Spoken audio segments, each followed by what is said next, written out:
worst possible thing you could say when you walk into a car dealership. I spent 5 years with Mercedes-Benz, 5 with General Motors, and the worst thing a person could say when they walk in is, if you could just get me to this payment, we got a deal. So your loan's probably still like 19, which means you got to pay to get out. You're upside down. It's called negative equity.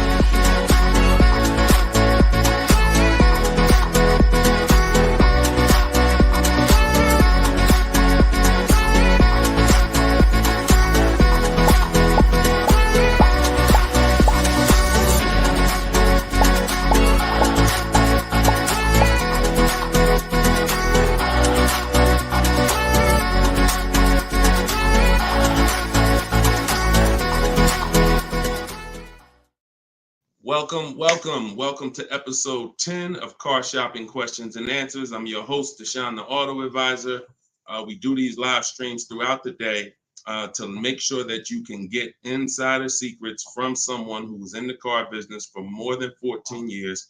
Technically, I've been in it since 2006, even though I left in 2020 to focus on educating anyone who's willing to listen. And so those who listen to me, you're going to see throughout this show that they get below market deals. They get cars in 30 minutes from home. They're not going back and forth with negotiating. You don't need down payments. Everything that you may have thought you knew about car buying, quite honestly, a lot of that is going to be dispelled on this broadcast. But we're going to make sure that you know how to get to the money, where the hidden money is in your car deals, and quite honestly, how much you've been overpaying by not having this information. So come on in. I have my man Dolan moderating. We're live on 4 platforms. You guys can start typing your questions. And while we get the first couple questions coming in, let's do some housekeeping.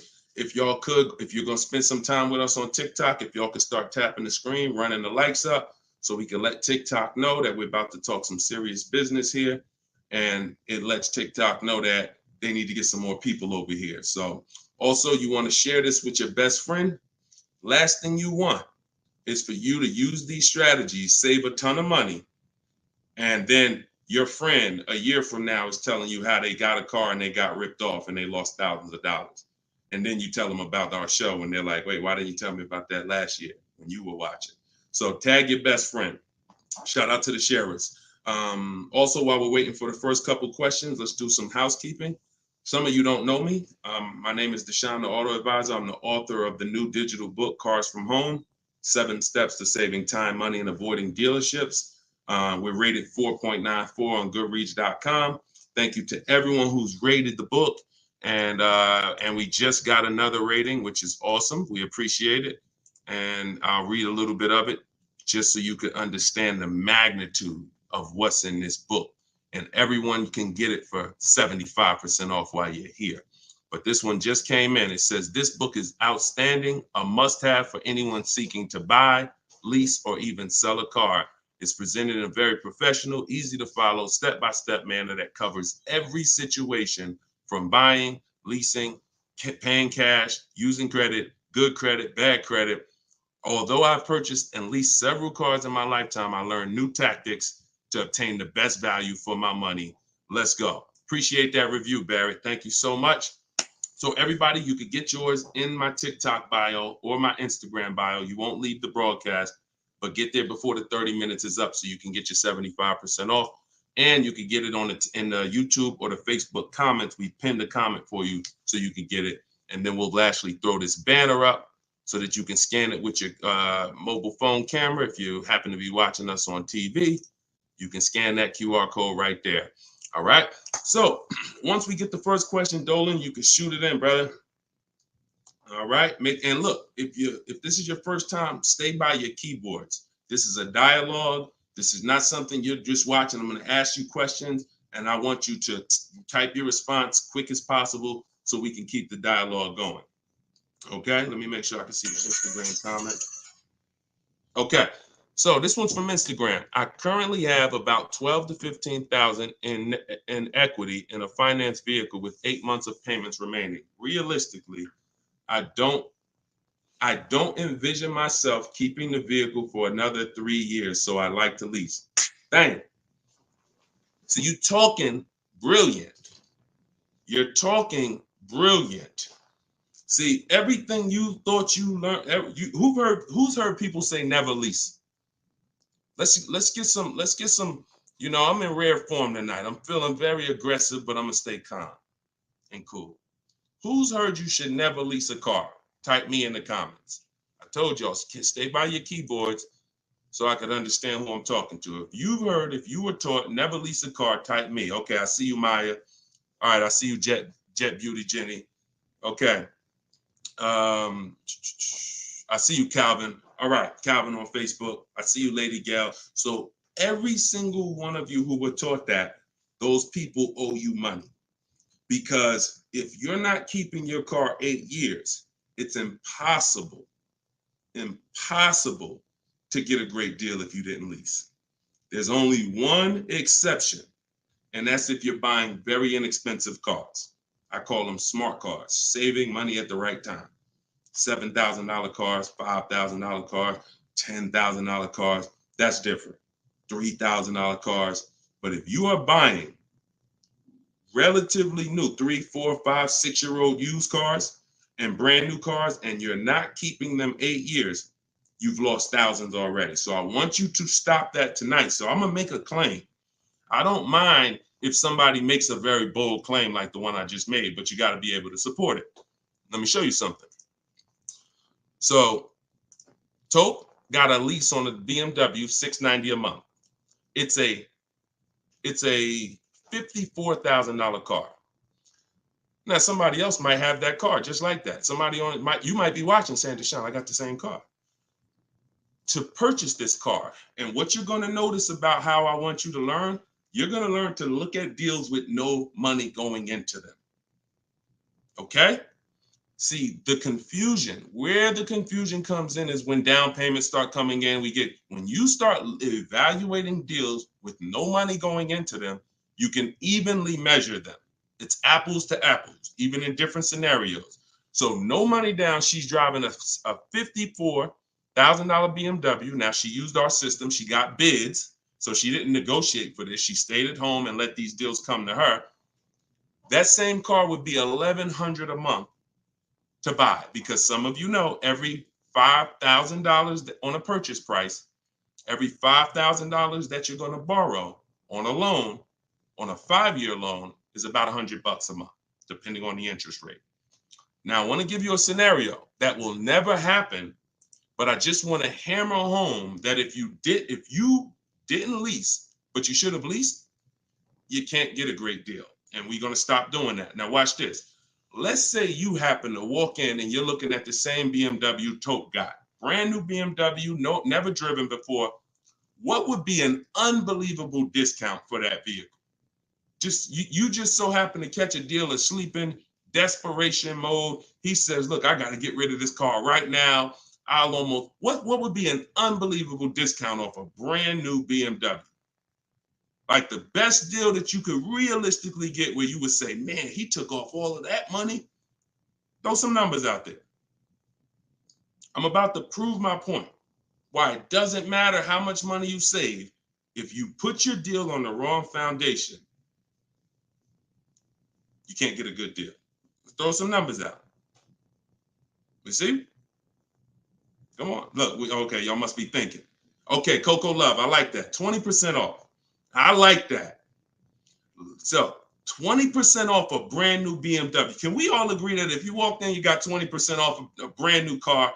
That would be like, okay, Ted Chu said the same thing on Facebook. I like that. So let's just say, I'm gonna pull up my calculator, right? Pull up my calculator. She walks in, brand new BMW, $54,000. She gets it for 80% of what it costs. That's $43,000. I just told you every $5,000 is about how much per month? $100. So once we put our tax in here, let's not even put all the tax. Let's just round it up to 45. Tax is probably going to take it up to 46 with fees, 47. Let's just say 45. 45,000, y'all. Our payment's $900 a month. 5-year loan. That's with an unbelievable, never before seen discount. Remember that too. What is Tope paying? No money going into the deal. Do you see what I'm saying? Or if it's clicking, type clear. If it's clicking, that's an unbelievable, unheard of deal. Brand new BMW, desperate price. Please take it. I'm paying you to take it. Take 20% off the price. Here you go. You leave thinking, man, I won. I'll never get a deal like that again. What's my payment on this thing? $900. Take a 6-year loan. It's probably $800. Toke paying $690. This is what I'm talking about. It is it does me or you no good for me to show you how we get bids, how we make dealers bid for our business, how we shop for new cars, how we shop for used cars, how we make banks and credit unions bid when you miss this. Lease, if I don't lease and I should have leased, no way to get a great deal. So that's why, and we could throw one more scenario in here, because some of you like Deshone, but I don't buy brand new cars. I know what you're thinking. Let's throw one more scenario. Let's say we get a great price on a used one. That same BMW, used one, great price on a used one. Let's say we knock 35, 40% off the price. 40%. Say we find a 40%. I don't want anyone to accuse me of saying, Deshone, these numbers are just a little too, you're skewing the numbers. We're going extra unrealistic in terms of trying to show, right? So we get a nice BMW, new, good mileage. We knock 40% off that price, $54,000. We pay 60% of what it's worth. That's $32,000 we're paying. With taxes, it puts us at $35,000. What's our payment? $35,000 on a loan. Every $5,000 is $100 a month. What's the payment? I got you, Jet Beauty. I'm doing this for you. She said, one more example. I gave you the brand new lease that Toke got. I gave you the brand new. It doesn't matter. You could go and be knock tons of money off on a new one. And here's the used one. $35,000. Every $5,000 is $100 a month. A payment $700 a month. So people are pulling up. Imagine 3 people pulling up side by side. Toke is in her new BMW 2024, paying $690 a month, no money down. Another buyer pulls up next door that never learned about leasing, but is not keeping their cars long term, because there is a place for buying. It's not about, everyone should be leasing. It's the 8-year rule. I'm talking about you short-term people. You're not keeping your cars 8 years, yet you believe the lies that you shouldn't be leasing. We're going to scrap that tonight. If you're willing to unlearn, tonight will be the last day you believe that bad information. So $690 a month, Toke pulls up. Someone pulls up next to Toke, got a phenomenal deal, think they won. Hey, we got the same car. Oh yeah, man, how much you get? You're not gonna believe this. The dealer gave me 20% off this thing. Oh, that's incredible. How much is your payment on that? Oh, I'm paying $900. Oh, really? Okay. Yeah, no money down though. No money down. Okay, what you paying? I'm paying $690. No money down. Oh, okay. Wow. Other person pull up in the used one. Oh, y'all got the new versions. That look good. That look real good. How much y'all paying? Oh, I'm paying $690 for the new one. Oh, I'm paying $9. Oh, I'm paying $7 for the used one. Do we understand how bad Tope is winning? So you keep believing that old information. It's cost you thousands of dollars. Cost your family thousands. I hate to be the bearer of bad news, but I'm also the bearer of good news. Because if I don't tell you, who's going to tell you? At least now you can actually make the changes and actually change your behavior and stop listening to people who rant about things but never talk numbers. Never talk numbers. They just rant and say, don't do this. Always do this. Never talk numbers though. So this is it. First step, I'm glad this is all based on this first comment we got from Instagram. Don't envision yourself keeping the car 8 years, even 3 more years, then you need to be switching to a lease tomorrow. No point in staying in it. No point in staying in it. All right. Go ahead. Shoot the next question up, Dolan. I think we went deep enough on that first one. Okay. This is the 7 p.m. live show. This is our first live show in the evening. If you see the banner on the actual show, that means we rebroadcast it, because we do rebroadcast these shows all day, so you can tell your friends, even if they can't catch us live, they can watch the show. But yeah, right now we're live, so keep typing your question. Look, Marika said, "Wow, I understand. Yeah, I understand. You're pulling back the veil." All right, this one's from Instagram.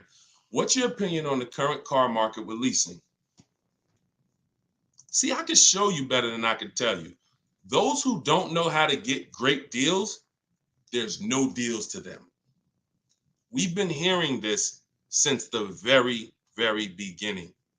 When I started teaching people in 2021, we were hearing there's no deals out there. Felicia came in. She was our first person to use my stuff. She got a BMW X1. And she got it $1,950 off. That was in January 2022, middle of the pandemic, when there was blood in the street. Blood, everybody who came out the dealership, it was like you couldn't believe what you paid. And God willing, you didn't have to buy in those scenarios, or if you use my strategies, you did okay. But those who had to buy, I told you how dangerous it was back then, because dealers were charging 5, 10, 15 grand over sticker and getting it. Meanwhile, Felicia came in, she got a $1,950 discount off a white BMW, not a purple one that no one wanted, white one. Bonita, I always use Bonita because Bonita was middle of the, look, 2022, December 2022. Got 600 down, 600 a month on a brand new Kia Telluride. So our vantage point is different. I get it. To you, yo, there's no deals out there. To us, it's never been no deals. It's deals everywhere. Everywhere. Look, Frena. Some of you saw Frena. Just got a brand new lease. $579 a month. $65,000 vehicle. Ridiculous deal on a Jeep Grand Cherokee Hybrid. Ridiculous. Under 1% lease deal. So, I mean, Deshone, what about purchasing though? Well, it's easier to get purchase deals because there's no lease program. All you need is a huge discount from the dealer. When you're leasing, you need a huge discount from the dealer and a good lease program. So, but here's Sean, $73,000 F-150 Lightning just recently. Look, $20,000 off he's getting. It's just what you know. And I'm not the most proud of the fact I can get deals. I'm sure there's probably not one of you who doubt if this guy was in the car business, worked for Mercedes, worked for General Motors, he's clearly good at this. Of course he can get deals. That's why I don't even talk about the deals I get. I always show the people who use the stuff that I teach so that you could understand that you could get deals. You just need to change your strategies. Stop shopping like it's 1990. You get what I'm saying? You're shopping like it's 1990. No disrespect. I'm just telling you, look and analyze yourself. What about how you shop is different than how our parents shopped in the 90s? So this is what you need to change. And when you change and you start listening to what I'm telling you, you start sitting at home and you start going online and start making these dealers come to you and getting bids while you sit at home, making these banks come to you and getting bids while you sit at home, and not trading your cars anymore, getting bids from online buyers, you're going to save the same amount. You're going to save the same money they're saving. Easier than you've ever saved it before. Okay? Change your strategy. That's what we do here. Okay? All of this is out of my new book. You can put the next question up, Dolan. Cars from Home. It's a digital book. You can get it for 75% off in the TikTok comments. You won't leave the broadcast. It's normally $97. But you get it for $24 as long as you get there before the 30 minutes is up. It'll be in your inbox. Same thing in my Instagram bio. Click the link, grab your copy, and then we got comments in the comment section. We have the link pinned for you guys on Facebook and YouTube, so you can get your copy for 75% off. Okay. TikTok. How do I know what the percentage is for lease deals for Mercedes-Benz? When I return my lease, do I have to replace the tires and brakes? If they're bald, yes. Or you're just going to pay for them. And the same thing that would lose you money if you own the car, lose you money if you're returning the lease. If you have a big dent on a car and you go to sell it, people are going to take off money for that, right? If you go and sell a car and you like, hey, yeah, I want to sell this car, and everybody looks and the tires are completely bald, they're going to take off money for that, right? Exactly. So you have to, now you don't have to run, now most leasing companies give you wear and tear. So I know you may have been thought, oh, I got to keep a lease perfect. No, absolutely not. They give you normal wear and tear. They allow you to have normal wear and tear, scratches, dings, you can even run the tires down pretty low. But when you start getting excess wear and tear, bald tires to the point where they're dangerous, dents, big dents, cracks in the glass, this stuff you're going to be billed for. And that's perfectly natural. Now, in the case of what is a good lease deal for Mercedes-Benz, it's not brand specific. Watch this, y'all. A good lease deal is a good lease deal no matter what. See, the name of the game with leases, if you're not keeping your cars 8 years, because there's a different way to win with cars, and that's keeping them long enough to where they're not depreciating a lot anymore. That's usually going to be at least 8 years before you start winning, and you can catch up with the good deals that lease people are getting. You see these payments they're paying. You saw the scenarios I put when, buying the used car, leasing, getting a great deal, buying the new car. In order for them to catch up to that lease deal, they need to keep their cars a very long time, 8 years minimum, so that they can start to recoup some of the money they're putting into these cars that a person who's leasing isn't. So long-term ownership is the way to win. 8, 10, 12, 15 years. Leases, great lease deals is the way to win. But that middle stuff, buying cars, switching them in 2 years, loss. Buying cars, switching them in 4 years, loss. 6 years, loss. Leasing the car and then buying it, so you go from a lease to a purchase, different, loss. You're stuck in the middle. So when we're looking at lease deals, y'all, we're using an old principle, which is the 1% rule. The 1% rule on great lease deals has always been around. As long as I've been in the car business, it was around. So if your lease deal was 1% of the MSRP of the car with no money out of pocket, you stole the car. You stole a car. And I got tons of those deals. I never paid more than that. Before 2019, that was my last time I leased, I had 4 Infinities, and I had 2 Pontiac G6s when I was with GM, and I had a Jeep Grand Cherokee. Those are the cars that I have leased. Matter of fact, I only leased one of the Pontiacs, then I bought a used one. So I had 1 Pontiac, 4 Infinities, and 1 G6. And 1 Jeep. 6 leases I've had, all under 1%. So that's a steal. But what I found is people were signing bad lease deals and not knowing, well, what's a bad lease deal? If that's a steal, then what's a good lease deal and what's a bad one? The only parameter for a bad lease deal is you paid too much for a car you're giving back. So if you pay, and I created the 1.5% rule, what that looks like is if you're leasing a $40,000 car and your payment's 1.5%, 1.5%, that's $600 a month. That is the max. Because when you multiply that by 36 months, you're $21,600. On a $40,000 car, once you take your taxes and everything, you're probably about 44. So paying 21 over 3 years, not that bad. That's the max though. That is the max.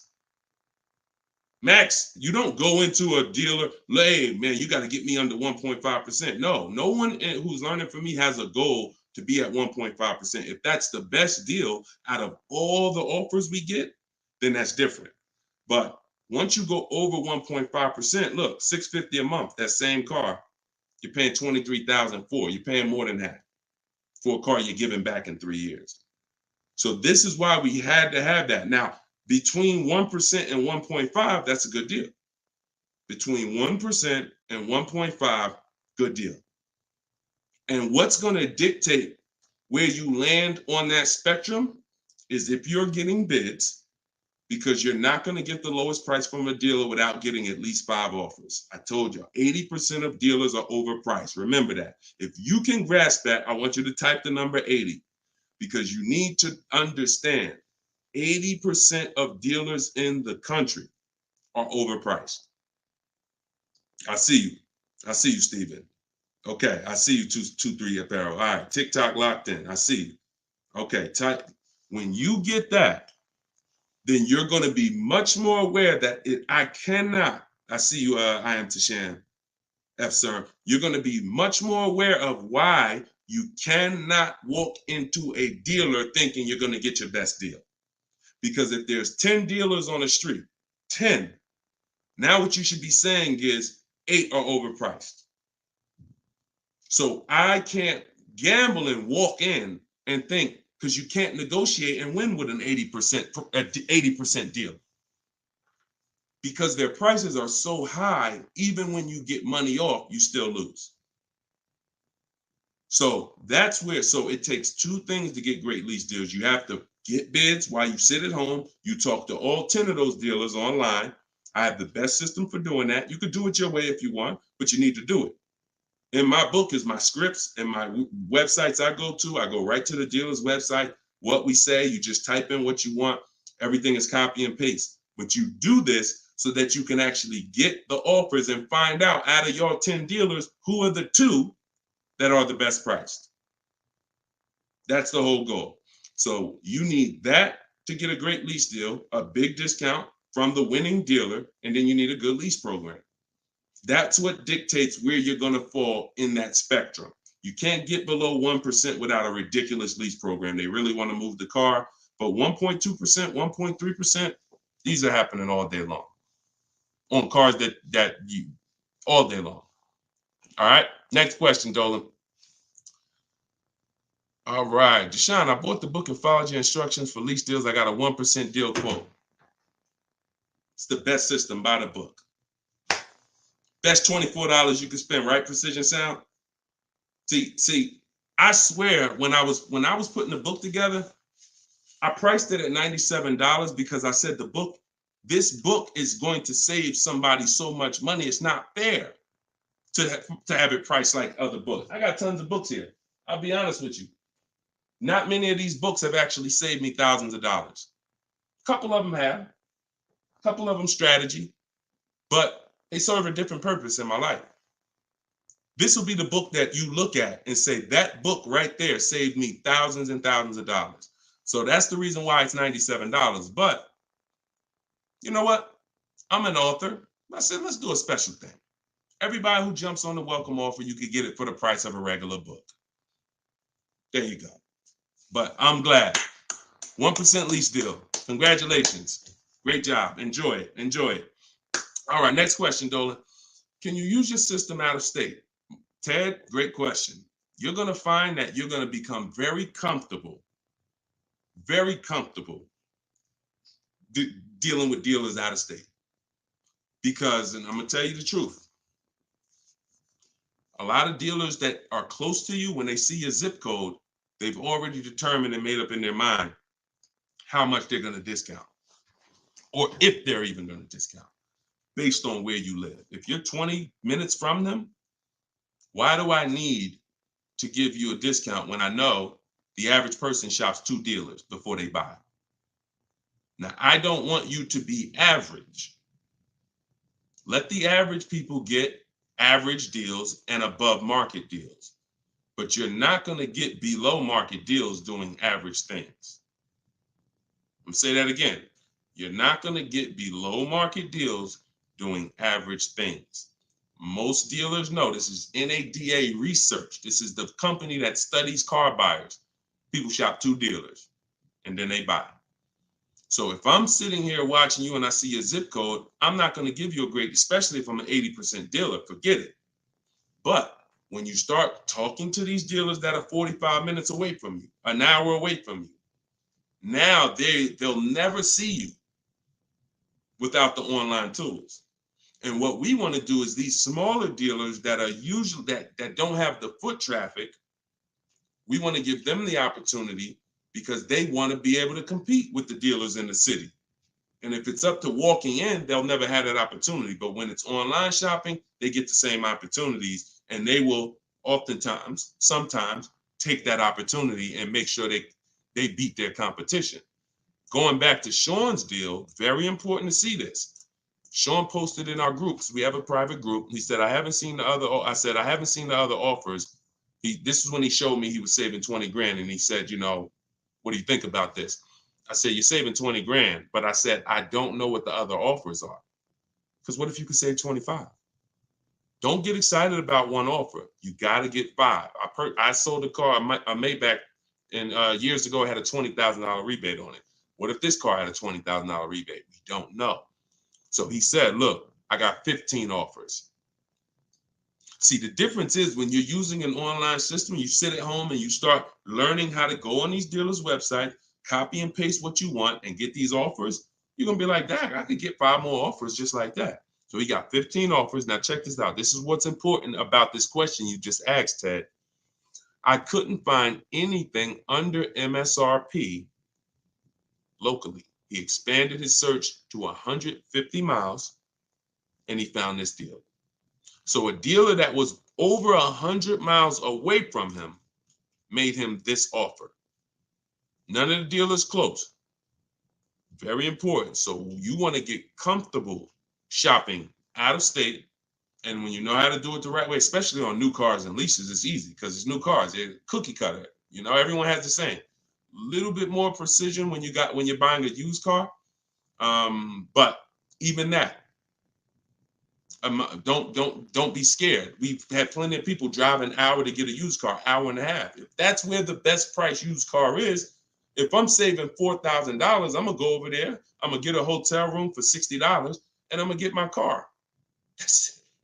I'm going to where the money is, not staying here because I want to be comfortable and I'll just pay more because I just want to be convenient.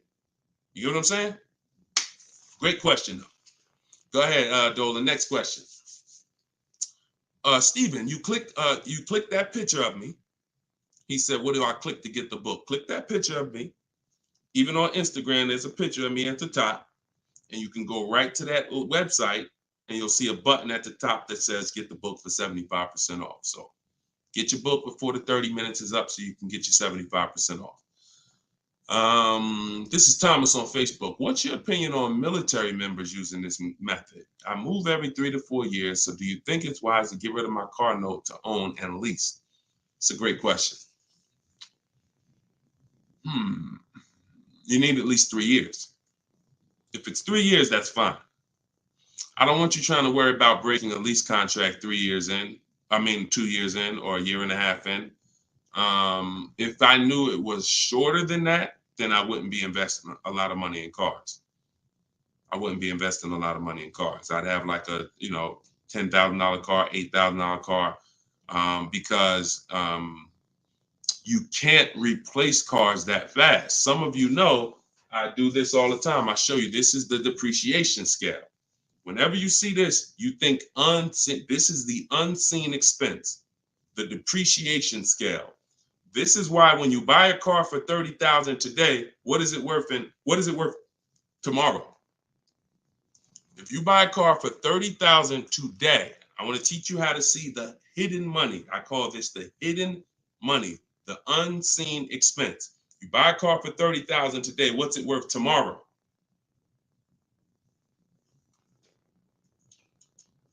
Throw some numbers out there. Let's see Instagram. I'm just talking 24 hours later. You bring the car back 24 hours later. Is it still worth $30,000? Right? Look, iHeart said 22. Maybe not that much the next day, but you could be. You could be 25, 29. Look, it's worth less, right? So now that's the beginning. Now you park that car outside your driveway a year. Don't touch it. Don't drive it. You paid $30,000 for it. Come back a year later. What's it worth? Now we're getting into those 25s, 22, 20. Look, you never drove it. You didn't drive it one single mile. That's what we are. And look, that's happening the first 5 years that you have the car. Now, there's one exception, Thomas, if I'm you. if I can get 3 to 4 years, I'm leasing. No doubt about it. 3 to 4 years, I'm leasing.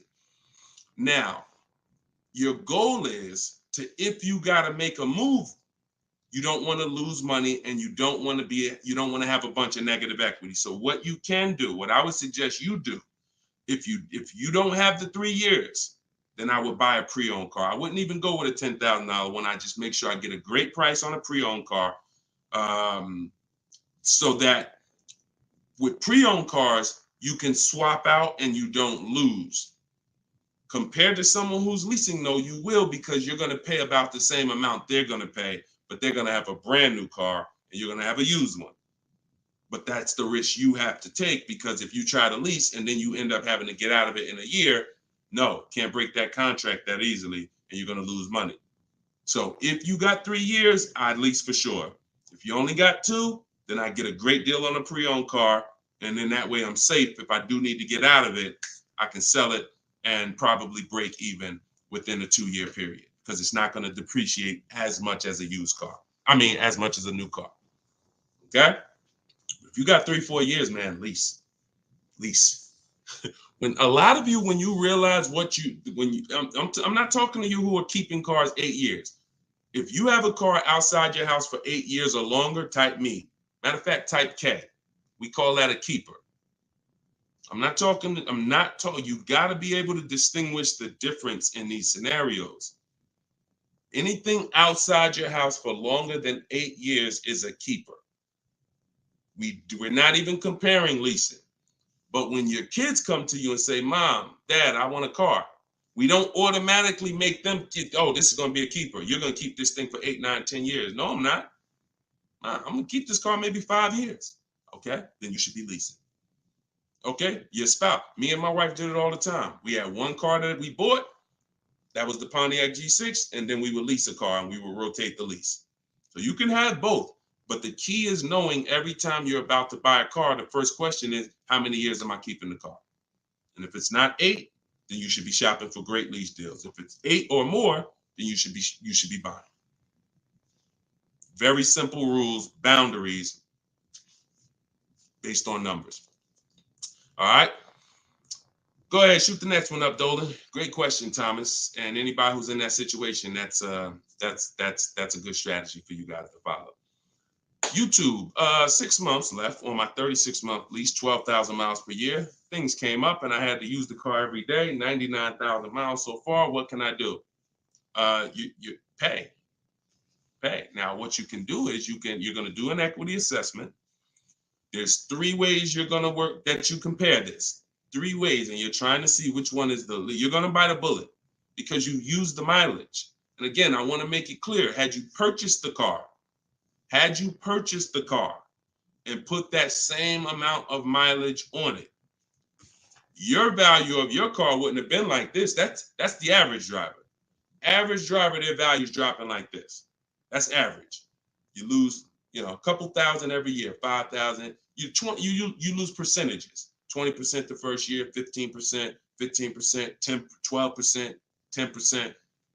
That's the average driver. If you bought it, you'd have lost probably 25% in 1 year based on the way you drive. So it's not a matter of, I leased, I shouldn't have leased. No, this is what happens if you don't cater the lease to the lifestyle. And sometimes you have a lifestyle change, but it doesn't change the fact we have to account for the mileage you use. So we're going to do an equity assessment. You're going to see, if I sold this car, because the reason you're going to do this first is because you want to see what the highest bidders would pay. CarMax, Driveway. This is step 2 in my book, equity assessment. CarMax, Driveway, Carvana, Kelly's Blue Book, instant cash offer. Do not use Blue Book. Please do not come to me talking about what Blue Book said your car is worth. We don't use algorithm sites. We get real offers. Cash offers is all that matters to us. Okay? Kelly's Blue Book, instant cash offer. AutoNation, sell my car, and Car Guru, sell my car. That's 6 offers. And you're going to get that after you get your payoff. Now, you're going to see how upside down you are. And once you see that, okay, I'm upside down, How many miles did you contract for? Oh, 12,000 miles a year. Okay, so all right. So once you see, all right, my highest offer is 23,000, but your payoff might be, 30. Then that means you're $7,000 upside down. So now you can compare paying that money to now saying, all right, well, what happens if I return the car? Now, this is the second scenario. First scenario, when your over mileage is selling it. What does that look like? Second scenario is actually taking the mileage penalty, because I just told you $7,000 is the bill over there. In that scenario, mileage penalty, you contracted for 36,000 miles and you got 99 on it. So 99.8 minus 36,000 miles, you 63,000 miles over, and you're probably going to be charged 25 cents per mile. So that's a $16,000 mileage penalty that's coming if you stayed to the end. So that's why you want to compare selling, paying the difference. If you got some cash on hand, that would be the best way to do it. Now, the last thing that you can do, which is, see, I don't like these scenarios because these are negative equity scenarios with leases, and we really shouldn't. Besides an emergency, we really should not be in negative equity situations with leases, only finances. But your last scenario is, once you see how much your car is worth from the offers, you're now going to try to roll that negative equity over and get someone to pay the bill and wrap the new deal with the negative equity. So you're going to get bids for whatever car you want to replace it with.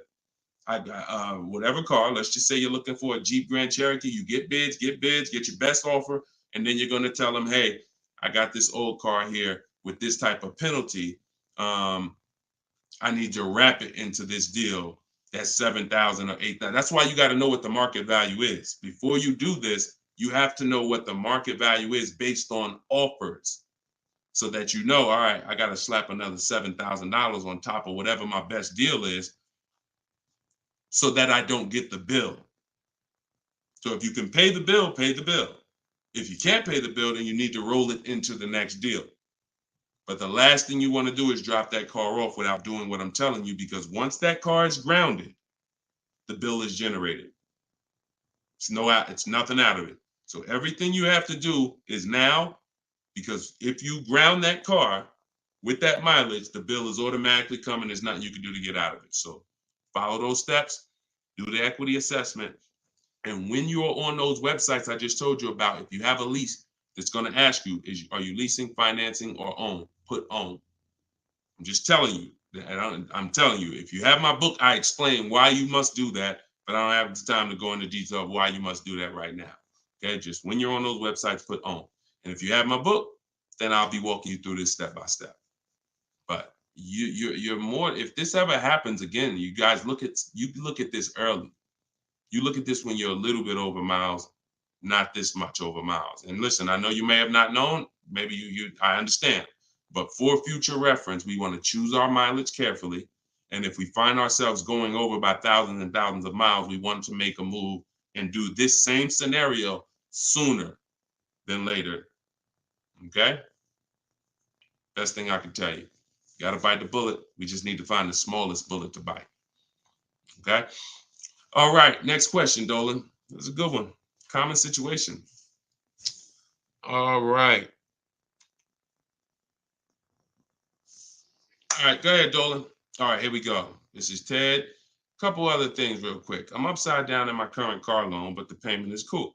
Still want the same or lower payment on the next purchases. This covered in the book. By the way, I already copied the book just in case I have to pivot. Wonderful. Wonderful. So I think you said you were switching to a lease, right, Ted? But you're upside down. So if you are in a finance, what you're going to find with great lease deals is you can usually switch, and if you use what's in that book, get your great lease deal, you'll usually even bring in some negative equity over, you're still going to be in a comfortable payment range, because a purchase is so much higher than a great lease deal. So a purchase, unless you put a ton of money down, a purchase is just so much but you can't control that. All you can do is do your equity assessment, like I walk you through in the book, and then determine what you're going to do with the negative equity. Pay the difference or transfer it. And once you're transferring, you get your bids, and then you bring your negative equity on top and you see what it is. There's no point in worrying about what you can't control. But I can tell you that most times switching from a lease to a finance to a lease, you're getting more car and you're usually dropping your payment, especially if you buy new cars. If you buy new cars, forget it. You're dropping your payment dramatically. So you can still move negative equity over. But even on used cars, you're going to see that just going from a finance, you saw the scenarios. If you were here at the beginning of the show when I started those 3 scenarios, you saw how different the payments were. So that lease gives you so much room to customize, bring over some negative equity, and still be better payment-wise than purchasing. Okay? So yeah, keep me posted, man. Make sure you send me your success story. Thomas just got the book. When will the next session be for the step-by-step breakdown? I don't do a step-by-step breakdown. Look, I'm talking to the public, and here's what I won't do, because it's just not fair. I'm not going to spend a lot of time talking to people who have the book, because the book is step by step. Every now and then, Dolan pulls a question in, great, but I'm talking to people who don't have the book. I'm not going to make the whole show talking to people who have the book, because quite honestly, like I said, I got a lot of books up here. I can't talk to one of these authors. If I'm reading something from, this author over here, but the book is set up in a step-by-step way. So just use it and win with it. All right. Go ahead. Shoot the next question up, Dolan. It just would be corny. That'd be corny. Oh, he's only talking to people that got his book. No, we're not doing that. DJ Flair, YouTube. I haven't gotten APR under 1.4 on a lease. Should I settle? How many offers do you have? Now I'm looking at the comment section, DJ Flair. I need you, if you're going to ask a short question and then I'm asking you a follow-up question, I need you to type fast. And that's a quick look. Number, send. 3, send. 1, send. You know what I'm saying? I can't spend too much time if you're not right close to your keyboard. So okay, let's put it like this. If you don't have, I see you, Coach Troy. Thank you so much. Thank you to the people who support the broadcast too. I appreciate it. And shout out to the sharers. Shout out to the sharers. I see you, Body Gang Nunu. Thanks for everybody that's sharing the broadcast. Your friends will be mad at you if they find out you've been using this stuff and you didn't tell them, especially your best friend, your closest friend. If you've been using this stuff and you didn't tag them, go ahead. Go ahead, type your question, Coach Troy. We'll get to you. All right, I don't think DJ Flair's tapped back in. So here's the thing. The only time we're settling on any lease is when we have at least 5 offers. Because when you shop the right way, and anyone who shopped using my stuff can attest to this, when you shop the right way, you're going to see on a regular lease, any vehicle you name, you're going to see $150 to $200 a month difference. I told y'all, I'm not just telling you 80% of dealers are overpriced. You're going to prove it to yourself. 80% of dealers are overpriced, and you're going to prove it to yourself when you look at all those offers and you see that one dealer is at $450, another dealer is at $490, another dealer is at $530, another dealer is at $590, another dealer is at $6. We've been doing this. I've been working with people since 2021. I got over 1,600 people in my personal, coaching program, and we got thousands of people that have the book. So when we get the offers, that's what we see. So the only way we will settle on a 1.4% lease is if we know that's the lowest offer in the market. And the only way we know it's the lowest offer in the market is I'm looking at the other lease deals. Oh, that one's 1.5. That one's 1.7. That one's 1.75. That one's 1.8. Now I know 1.4 is the deal. Let me get this up out of here. This is a great deal on this particular car. That's the only way. Okay. Next question, Dolan. Great question. I'm on the fence about joining maps for my truck purchase. Can you elaborate on how it's different than following the book? I don't even talk about maps on here. Maps is Maps is my book and video with me coaching and Zoom calls and a private Facebook group. Totally different. And again, that's another reason why I can't get too big into giving questions and answers. Look, the book is there. It's $24. It's step by step. People have used it, gotten to success. That's why we're rated 5 stars, 4.94. But that's why we're rated high. That's why people are writing me. Look, we just got this today. So when I get this stuff like that, the only time I'm going to engage with thousands of people who got the book is when I know the book is not really complete. It's not complete, but we know the book's complete. So when Tiffany sends me this, look, I just got this from Tiffany. Look. I believe we got a great deal. Look, 2024 Mazda CX-90, $44,820 on the sticker. Discount was $6,530. That's ridiculous. That was her best offer of all her bids. $65,000. She saved 15% off the price of the car. Brand new car. She just sent me this. So some people are like, Deshone, you know what? I can follow the book. This is my thing. You laid it out step by step. Step 1, 2, 3, 4, 5, 6, 7 is delivery. Step 7 is literally getting ready for delivery. So, but Maps is totally different. Maps is the program I launched in 2021 that I work personally with people. We do coaching calls, and we and everything in the book is in video form. So you're not reading, you're just watching step-by-step video. So you could email me about that, and we could talk about that another time. All right? You get what's right for you. Go ahead. Next one, Dolan. All right. What if you drive too many miles daily? You just pick your miles. You choose your miles wisely.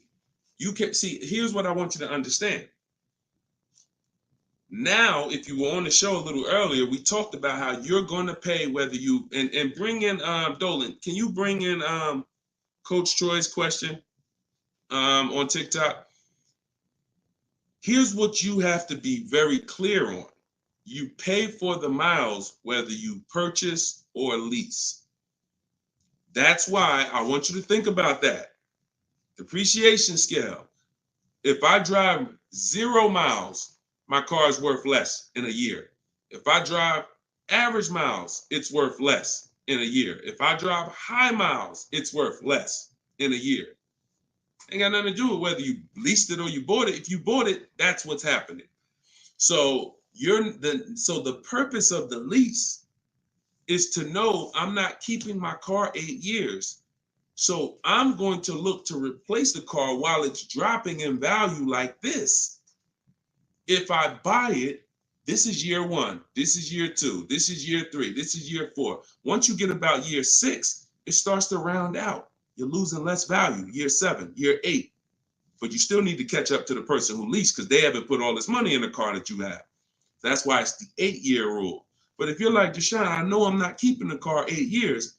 Your goal is to beat the depreciation in. How do I get a car without taking this type of loss? That's a lease. That's a great lease deal.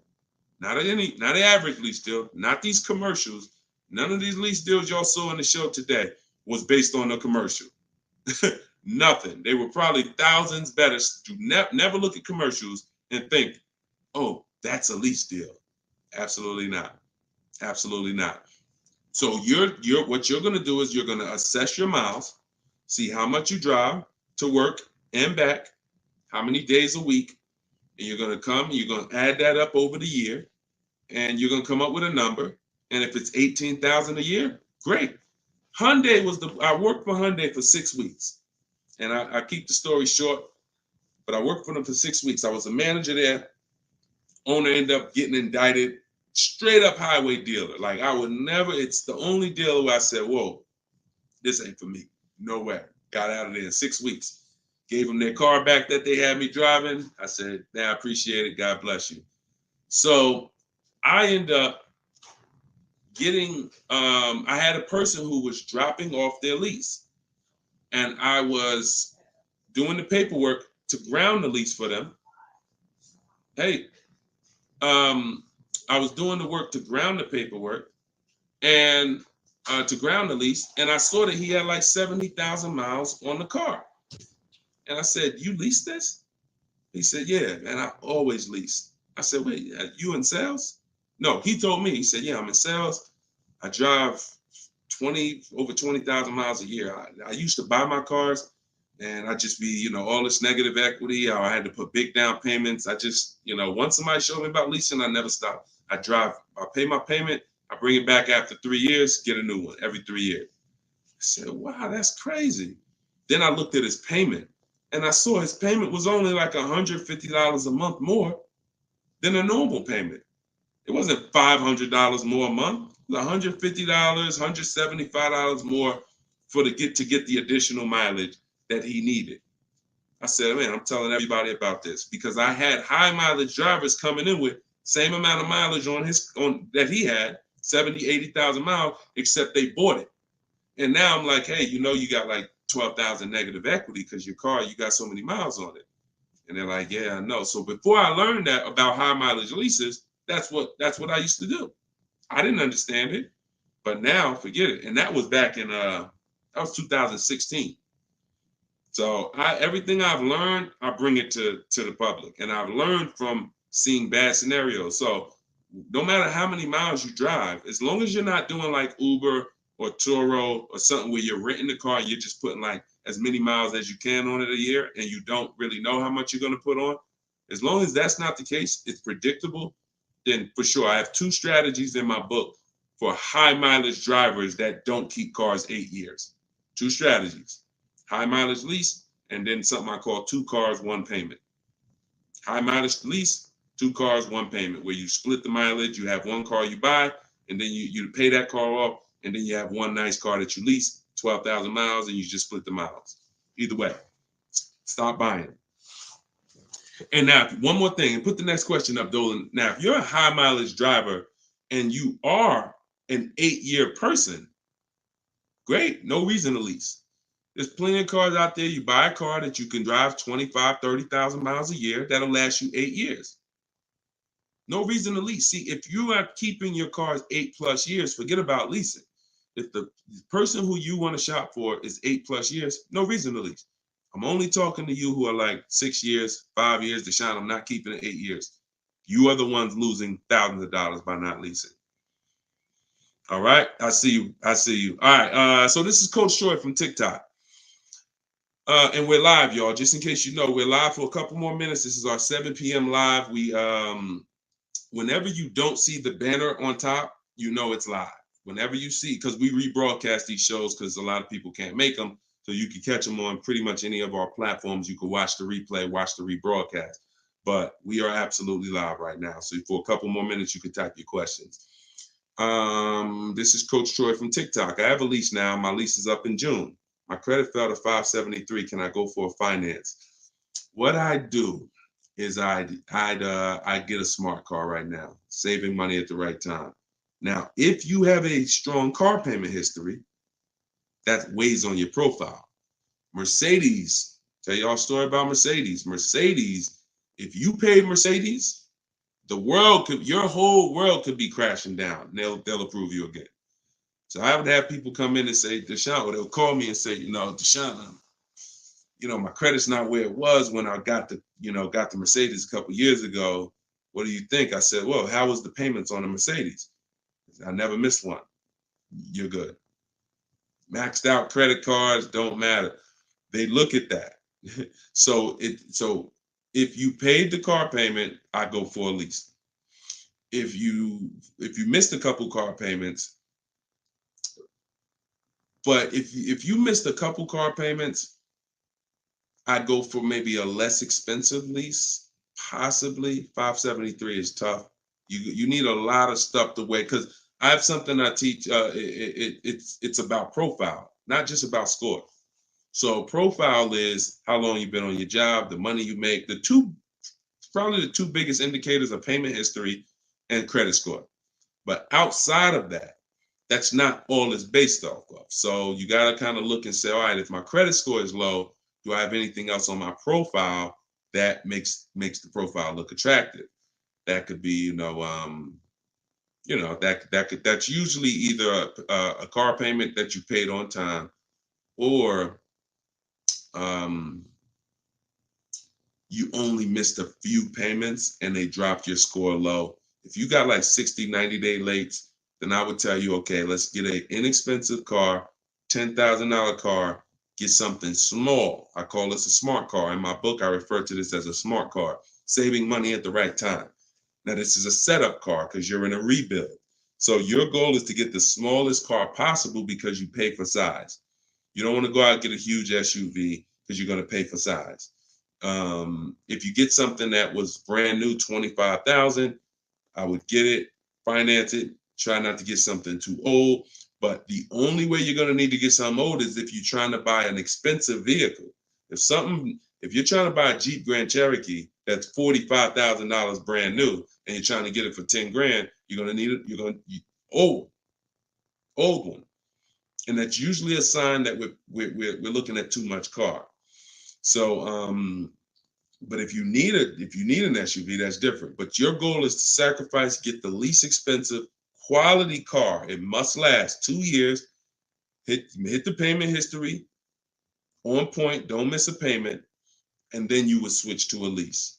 So I don't know enough about your scenario, but I kind of gave you a little bit. And in my book is the details of this: the smart car strategy, and shopping for a lease, and looking at your credit profile. So based on where you're at, you make your move. But either way, it's fine. It's not the end of the world. Tons of people are going to be rebuilding now.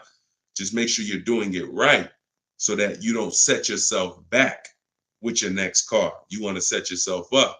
And a lot of people, when they're in a tough situation, they make another decision that actually sets them back. Okay? Go ahead. Next question, Dolan. Okay, I see. High pride BMW lease. Thanks, Coach Cho.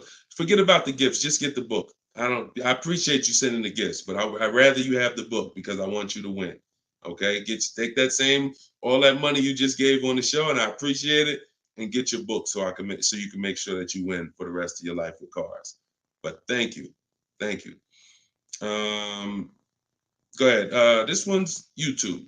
Where's Instagram at? Instagram, y'all quiet this evening. Y'all started out the show with a lot of questions, and now y'all quiet. Let's go, Instagram. Type your question. And the thing about Instagram is, if you hit that little paper airplane next to the comment box, you can share this with like 30 of your friends. And I guarantee you, every single one of them will thank you. Every single one of them. We don't dance. We don't tell jokes over here. All we do is talk big money. Guarantee they'll thank you. So, all right. This one, Diana from YouTube. Am I liable for a vehicle that I didn't take possession of? If the paperwork has been sealed, signed, the bank has been notified, if there's a bank involved, you can be, just because you didn't pick it up, but you would have had to sign all paperwork and basically have them turn that paperwork in, which would start the motor vehicle processing, where they're going to register the car in your name. Once this process has moved forward, whether you took the car or not, that vehicle is linked to you. In which case, yes, you are liable. But yeah, it depends. I hate buyer's remorse. Buyer's remorse sucks, y'all. Buyer's remorse comes. You only get buyer's remorse two ways. You got a bad car or you got a bad price, or both. So you need boundaries to get good cars, quality cars. Choose the right cars that you're gonna like, gonna love, gonna enjoy, so that you don't regret the car. Boundaries to make sure you get a quality car, not a car that's gonna be in the shop, not a car that's gonna break down. Boundaries. You need strategy to make sure you actually get enough offers, so when you accept the offer, you paid the lowest price possible. Offers. So those two things, two types of buyer's remorse: the car and the price. The car, that you're shopping, how you shop, choosing cars, taking your time, knowing what websites to go to make sure the car is quality, going to test drive the cars if you're leasing or buying a new car. That's the shopping boundaries. That's how you make sure you don't get a bad car. When you're looking at a used car, narrowing it down, title history, service records, accident history, and then the strategies. The other buyer's remorse is, I don't like the price. I think I could have paid less. I think I'm overpaying. I'm not comfortable. That comes from getting bids and looking at multiple offers. Got to use this. If you don't use this, that's going to continue. It's impossible for you to eliminate that without those two strategies. Boundaries, shopping strategy. Okay? I hate buyer's remorse. Go ahead. No problem, Coach Troy. I appreciate you. Go ahead, Dolan. Next one. Okay. Oh, we got another success story. Let's go. Okay. Thank you, Gina. YouTube success story. Just ordered a 2024 BMW X3 M40 for almost $4K off MSRP plus $3K military discount. Would have never thought about this being possible. Followed your car shopping for people who hate car shopping book. Don't make me drop the microphone up in here. Gina, $7,000 she's saving from home, getting bids. See, look, I love this. I love this. This is empowerment right here. Forget all that other stuff. Forget all the other stuff. Is if you use something and it does not save you money, throw it out. But you got to use it. I knew that if you're willing to use what's in my book, if you are willing to take it, trust my process, these are the results. You don't have to be me. You don't have to be Deshone. Gina's not me. Gina didn't even know about this a month ago. Got the book, used the step-by-steps, saving $7,000 off a brand new BMW M40. X3 M40. Come on. Come on. Congratulations. Enjoy it. Great job. I had dealers beating other dealers' prices. I see. Come on. That's the language that I want you talking. That's empowerment right there. There's no buyer's remorse. There's no potential for buyer's remorse. How? I got dealers competing. Yo, all right, you the best right here. You won. The heck? There's no room for buyer's remorse when people were competing, jumping through hoops. Hey, pick me. Here's my offer. Here's my offer. Here's my offer. Come on. All right. I love it. Good job, Gina. Okay, to everyone else who's like, what book did she use? That's my new digital book. It's called Cars from Home. It was originally called Car Shopping for people that hate car shopping, but now it's called Cars from Home. 7 steps to saving time, money, and avoiding dealerships. Has all my templates for new cars, used cars, leases, everything in there. And it's normally $97, but in my TikTok bio, you can get yours for 75% off. In my Instagram bio, click that link and then get your book. You'll pay $24 instead of $97. And in Facebook, YouTube, we got the comments. We got a comment pinned for you guys to get it. Go to deshonsbook.com right there on the screen. Or if you're watching us on TV, you can just scan that QR code with your mobile phone. I want the success stories. I love the success stories. Love it. All right, go ahead, Dolan. We got a couple more minutes. Go ahead. Next one. Okay, this one's Maria from Instagram. Apologies. I had to serial earlier, so I probably missed the answer. Do we include the fees into the payments when calculating the 1.5% rule? Absolutely. Now, the simple way is you don't have to worry about the fees. You're getting offers. Here's all that's important, Maria, when we're getting our lease offers. Total out of pocket is first month's payment only. If someone submits a deal with no first month's payment, you $2,000, $3,000, because some of them will do that. Can you please, resend the offer with just first month's payment? Then 12,000 miles per year. Then we're getting at least 5 offers. And then what we're doing is we're dividing the monthly payment into the MSRP. Dividing the monthly payment into the MSRP, not the selling price. Doesn't matter the selling price. The selling price is what affects the percentage. That affects the percentage. You need the MSRP so you can judge the deal. MSRP. Divide that into the MSRP. That's all you need to know when looking at lease offers. So I can look at 20 lease offers from 20 different people, As long as they are using the format that I told them to submit me the offer in, I can compare 20 offers in 60 seconds, maybe 2 minutes. Boom, boom, boom, boom. All right, this dealer made the best offer. Very simple. Don't worry about fees with leases. Just do those percentages. Everything else will slow you down. All right, great question. All right, wasn't it fun? Look, Precision Soundworks said, wasn't it fun following his steps? I just gotta put that on it. Listen, this game, oh man, come on. Wasn't it fun following his steps? Because you're in control. You're in control. It's fun being in control when you've been buying cars. You've been out of control for all your life. You felt intimidated. You felt like, oh, they're gonna get over on me. I'm gonna say the wrong thing. I'm gonna do the wrong thing. Now it's the total opposite. You're in control. So it becomes fun. My man. I love it. All right, go ahead, Dolan. Okay, this one's from TikTok. My brother totaled my car with only liability insurance. What should I do? Talk to the insurance company. Being underinsured is a real thing. That's called exposed. You're out there with exposure. So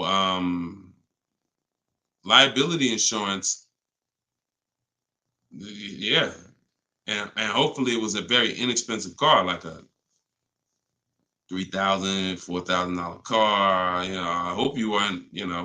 Hope it wasn't like a $10, $12, $15, $20,000 car. This is why insurance exists. I'm sorry to tell you, like that's some of the worst scenarios. But being underinsured is a real thing. So make sure you're using. I use a company called Insurify.com or Jerry to shop insurance. It shops all the companies for me because you should be shopping for car insurance every single time your car insurance is up. And but yeah, you got to be properly insured because these things happen. Say, look, gap insurance. A lot of people don't know. People will say, "Oh, I won't buy gap insurance," or they'll say, "When I go into the office, never say no to everything." Well, if you needed gap insurance or you needed the right coverage, we either get it from the dealer or we call our insurance company. There's other insurance companies that sell gap insurance, but before we get it from the dealer, we'll call our insurance company or we'll go online. But if you total your car and you owe 25, but the car's net value was 20, you got a $5,000 bill coming. Totaled your car, lost your car. Now here comes a $5,000 bill. Hey, what happened? Gap, exposed. So this insurance thing is very real. So please make sure. I hope it works out for you, but make sure you have proper insurance coverage. All right, go ahead, Dolan. All right. Great questions. Great questions.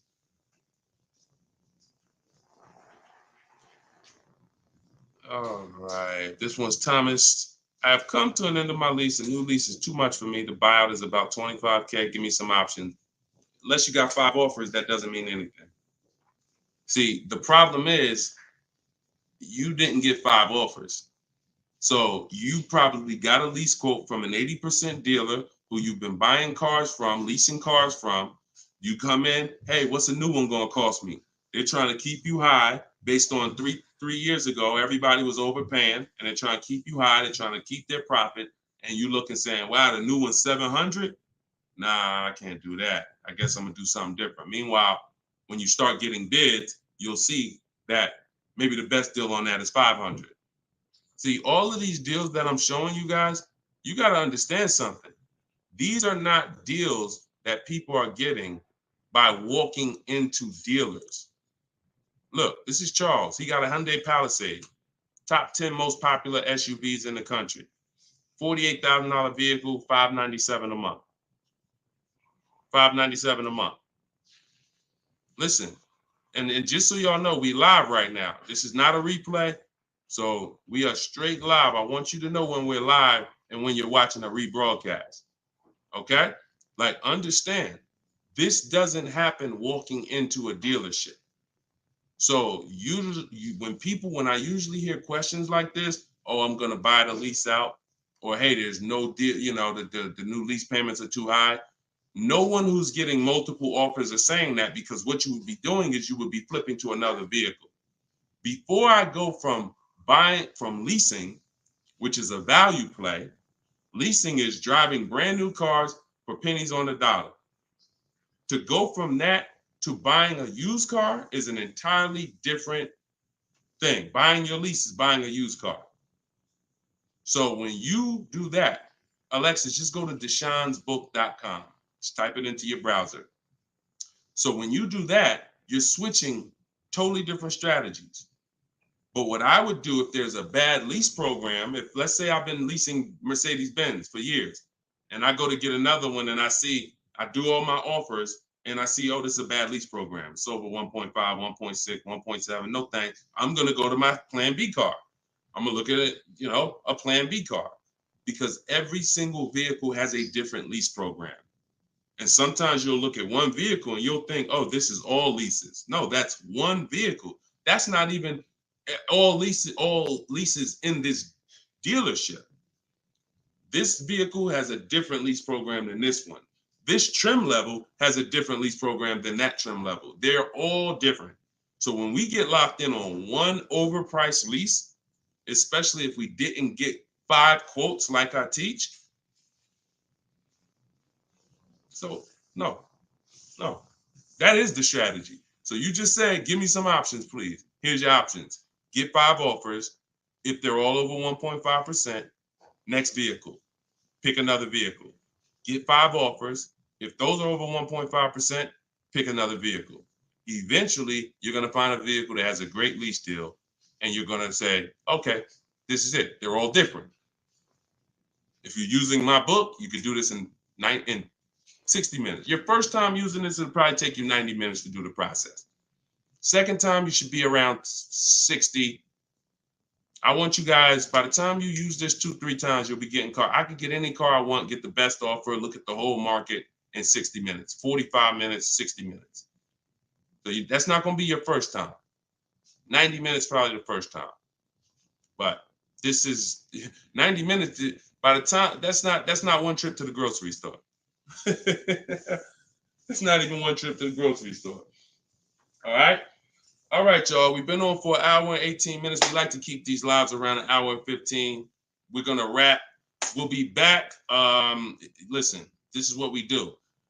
Shout out to the surprise success stories. Thank y'all to everybody who spent some time with us. Everything that I taught tonight, everything I taught today is out of my new book. It's called Cars from Home: 7 Steps to Saving Time, Money, and Avoiding Dealerships.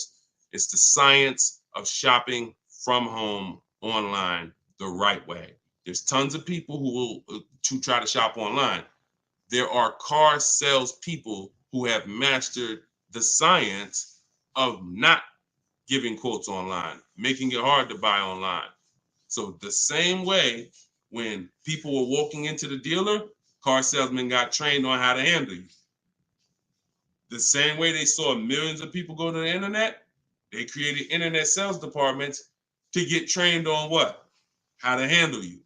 So you need a strategy to make sure that you're doing this the right way, getting bids. You don't have to be a great negotiator when you're great at getting bids. And that's what the book is about. So you can get your copy for 75% off. It's $24 in my TikTok bio or my Instagram bio or the link in the comments on YouTube or Facebook. And if you're watching us on TV, just scan that QR code with your phone. But we'll be back sometime tomorrow, depending on when you're watching. And this is what we do. Let's keep saving this money. All right. God bless. And thank you to everybody that got the book. Email me your success stories. I want to see more success stories. All right. God bless you.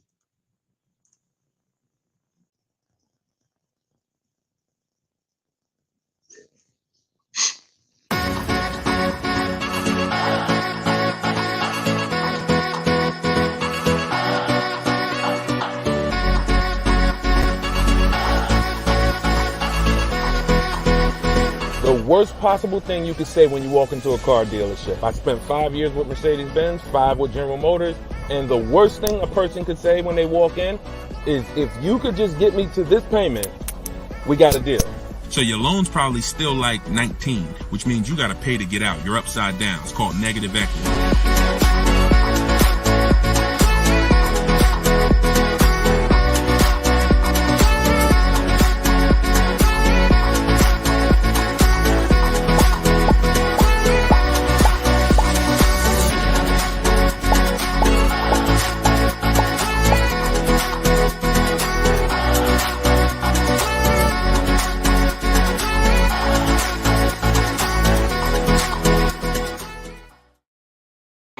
Welcome everybody to episode 11 of Car Shopping Questions and Answers. I'm your host, Deshone the Auto Advisor. I'm just sharing the broadcast onto Facebook. We're live on all 4 platforms: TikTok, Instagram, YouTube, and Facebook. We do these shows throughout the day, and we do lives. If you see the banner above me, that means you're watching a replay. If you don't see the banner, that means we're live. You guys can start sending your questions in, and we will get down to the order of business, which is making sure that you have the inside strategies, the best strategies to car shopping online so that you can get below market deals. Good to see you, Miss Brooklyn. I see you on TikTok. Let me pull up Instagram. I like to see my Instagram comments. I got my man Dolan in the back moderating, and so he'll be pulling your questions in as you type them. If this is your first time on a live with me, can you type the number 1?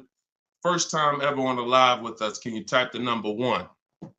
And everybody who's been here, if you've been here before, can you type the word welcome so we can give a welcome to the first timers in here, to the people who've been here before. We got a lot of first time people. Good to see you. All right. And type a welcome to everybody who's been here before. Now, I always say you should share this with at least your best friend, because they will get upset with you if you start using these strategies, when you start using them and getting below market deals and they're out there fending on their own and overpaying. All right. So share this with your best friend. Now, just some housekeeping. I am the author of the new book, Cars from Home, 7 steps, not 70, 7 steps to saving time, money, and avoiding dealerships. We're rated 4.94 on Goodreads.com. So I appreciate all of you who have helped us get to this rating. I'm showing it right here. I think right now we're up to 35 ratings and 28 reviews. I appreciate everyone who's taking the time to review the book. So appreciate it. Everyone can get your copy of Cars from Home, my digital book, in my TikTok bio for 75% off. It's normally $97. You can also get it in my Instagram bio. And then we have a comment in the Facebook and YouTube section pinned so that you can get your copy for 75% off. And we also have the banner for those of you who are watching us on TV. You can simply scan that QR code with your phone to get your 75% off. It'll be in your inbox in 3-4 minutes. Now, something very important to know, that's only for 30 minutes. Once you visit that site, you'll see the 30-minute timer. Once it goes to 0, the price does go back up to $97. So get your book before the 30 minutes. All right. So come on in. Dolan, whenever we get the first question, you guys can start. We can start bringing them in. And what I always say is type your questions fast, stay by your keyboards, because we like to dialogue with you while you're on the show with us. Okay, Carm from TikTok said, would there be any benefit for me in turning my lease in early if I'm going to finance my next car? No, because a lease is a contract. So if when you set out, like with a finance, you could switch it in any time. So finance, it's your prerogative whether you want to, sell that car. Some of you may have been taught you had to kind of have your car. Some of you may have been taught you had to wait and basically have your title before you could sell the car. That's not true. You can sell a car that you own anytime you want, whether there's a loan on it or not. Now, in the case of a lease, it's not like that. You have a set term, usually 36 months, 39 months. We don't do 4-year leases. And so unless you can sell that car and break even through what we call the equity assessment process, where you're going to get cash offers, then no, there's not only is there no benefit, there will be penalties to you doing that. So that's the only way to get out of a lease early, is to sell your way out of it. If you turn it in early, all those payments will be due that you were responsible for. All right. And if you're going into a finance, I hope you're going from a short-term mindset to a long-term mindset. So hopefully you're like, okay, I plan on keeping my next car at least 8 years so that I can make sure I get the benefits of purchasing. There's no other benefit of purchasing, in my opinion. And look, if you guys want to throw some out there, there's no other benefit of purchasing besides the fact you can outlive the depreciation of a car. Paying the car off is not a benefit if you're still seeing massive depreciation. So if your car is losing thousands and thousands of value every year, thousands of dollars in value every year, but it's paid off, who cares? That's a loss. But with a purchase, you can hold on to the car long term, and then you'll outlive the depreciation to the point where the car is not losing value every year. It might lose a couple hundred. That's it, but not normal depreciation. So hopefully if you're switching from a lease to that, that's your mindset. Okay? Nothing else makes sense. Financial sense. All right, go ahead, Dolan. Next question. This one's from Instagram. Oh, wait, hold on. We got another one. Instagram. I extended my lease on my 2020 Jeep Grand Cherokee. I only pay about $270 and change a month, thinking I should buy it out. What are your thoughts? Why do we want to go from leases to buys? There are two totally different benefits. First of all, $270 a month, and I'm assuming you put money down, because even on a great lease deal, $270 a month is just not going to happen on a Jeep Grand Cherokee. So you paid that payment a little, you paid to get that payment a little bit, but yet and still, a lease is, the benefits of leasing are you're driving very expensive vehicles, brand new vehicles, $25,000, $30,000, $50,000, $100,000 vehicles for pennies on the dollar when you get great deals. You're literally driving them for 30%, 40% of what someone who purchases them is paying when you get great lease deals. What's the benefit of switching to a purchase? What's the benefit of buying a used car after that? Which is what you're asking, Patricia, is, okay, should I go from my lease to buying a used car? Because that's what when you buy your lease, that's all it is. You're buying a 3-year-old used car. There's nothing different than that. So if you are of the mind, and also to get a payment that is relatively low on a lease, you got to take a long, when you buy out your lease, you got to take a 6-year loan, especially with today's interest rates. You're going to take a 6-year loan. So you're literally paying on a car for 9 years. You're committing to a 9-year payment on the same car. Think about that. If y'all enjoying it, y'all going to spend some time with us. Could y'all tap the screen, keep running the likes up on TikTok? Appreciate you. All right. What's the benefit? So why are we doing this? And for the, all I do is I spend my time talking about numbers and thinking about financial ramifications, financial consequences of the decisions we make. And I try to explain them to you so that you can look down the road and see that this doesn't make financial sense for me to do this. So if you're looking at a $270 a month payment and you put money down, your best bet is going to be to shop for another vehicle, unless you want to keep the car a long time. If you say, Deshone, I'm keeping this thing 8 more years, then you can buy a used car, because the only way it's going to make sense for you to pay 9 years of payments on the same vehicle is if you keep it at least 11 years, which is 3 when you bought it, when you leased it, and then another 8 once you bought the lease out. 11 years. But you paid for 9 on the same car. So there's no good reason to do these things. Buying your lease out is the only scenario where you come in. I used to have people come in the dealer. Some of you who are new to the show, I worked for Mercedes-Benz for 5 years. I worked for General Motors for 5 years. I had my own new car brokerage for 4 years. So I've been in and around cars for the last, since 2006. People would come into the dealer and say, they had a car that they bought brand new. I want y'all to listen to this and stay by your keyboards, all right? Because I'm going to ask you a question. Somebody comes in a dealership, they're looking to replace their car. They say, Deshone, you know what? I want to trade this in for something different. I say, okay, how long have you had it? I had it about 5 years. Oh, so you bought it new? Yeah, I had it since it was new. Okay. Now, somebody's had a car 5 years. If your friend came up to you and said, yeah, I'm about to replace this one, and they told you they had it since it was new, wouldn't you think that it was either paid off or almost paid off?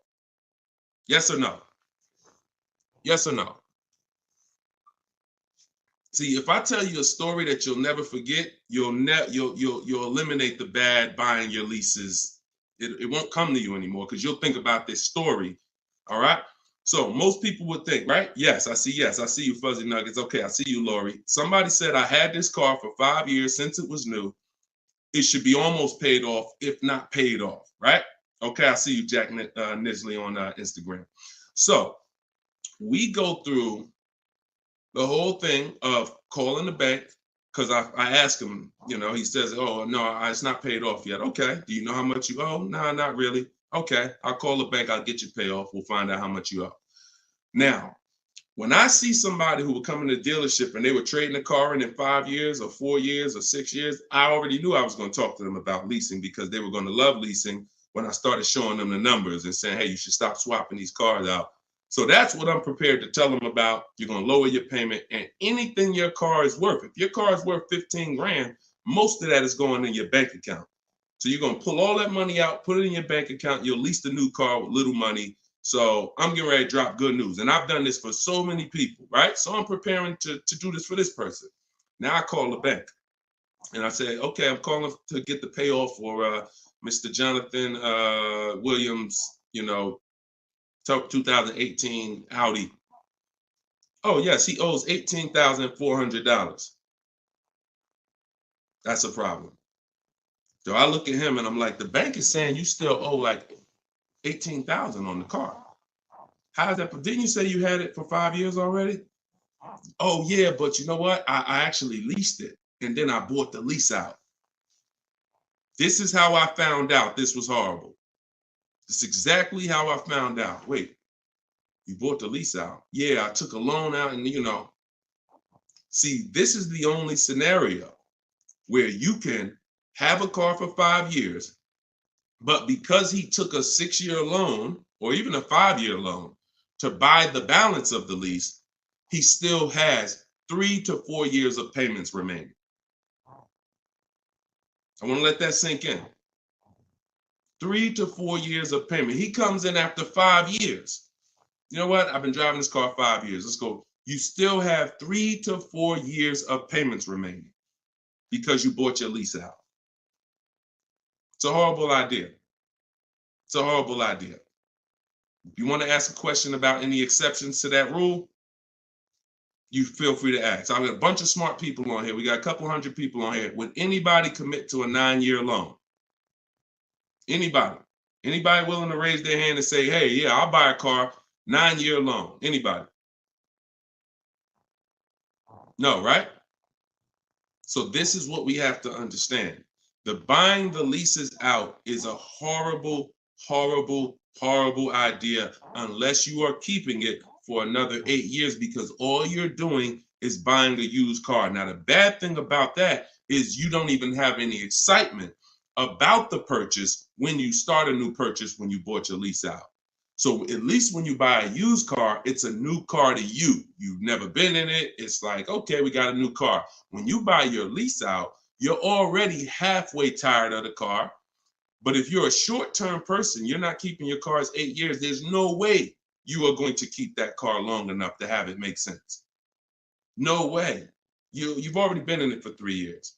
So what I'm trying to get you to understand is you need to pick a side. The people in the middle lose all the money.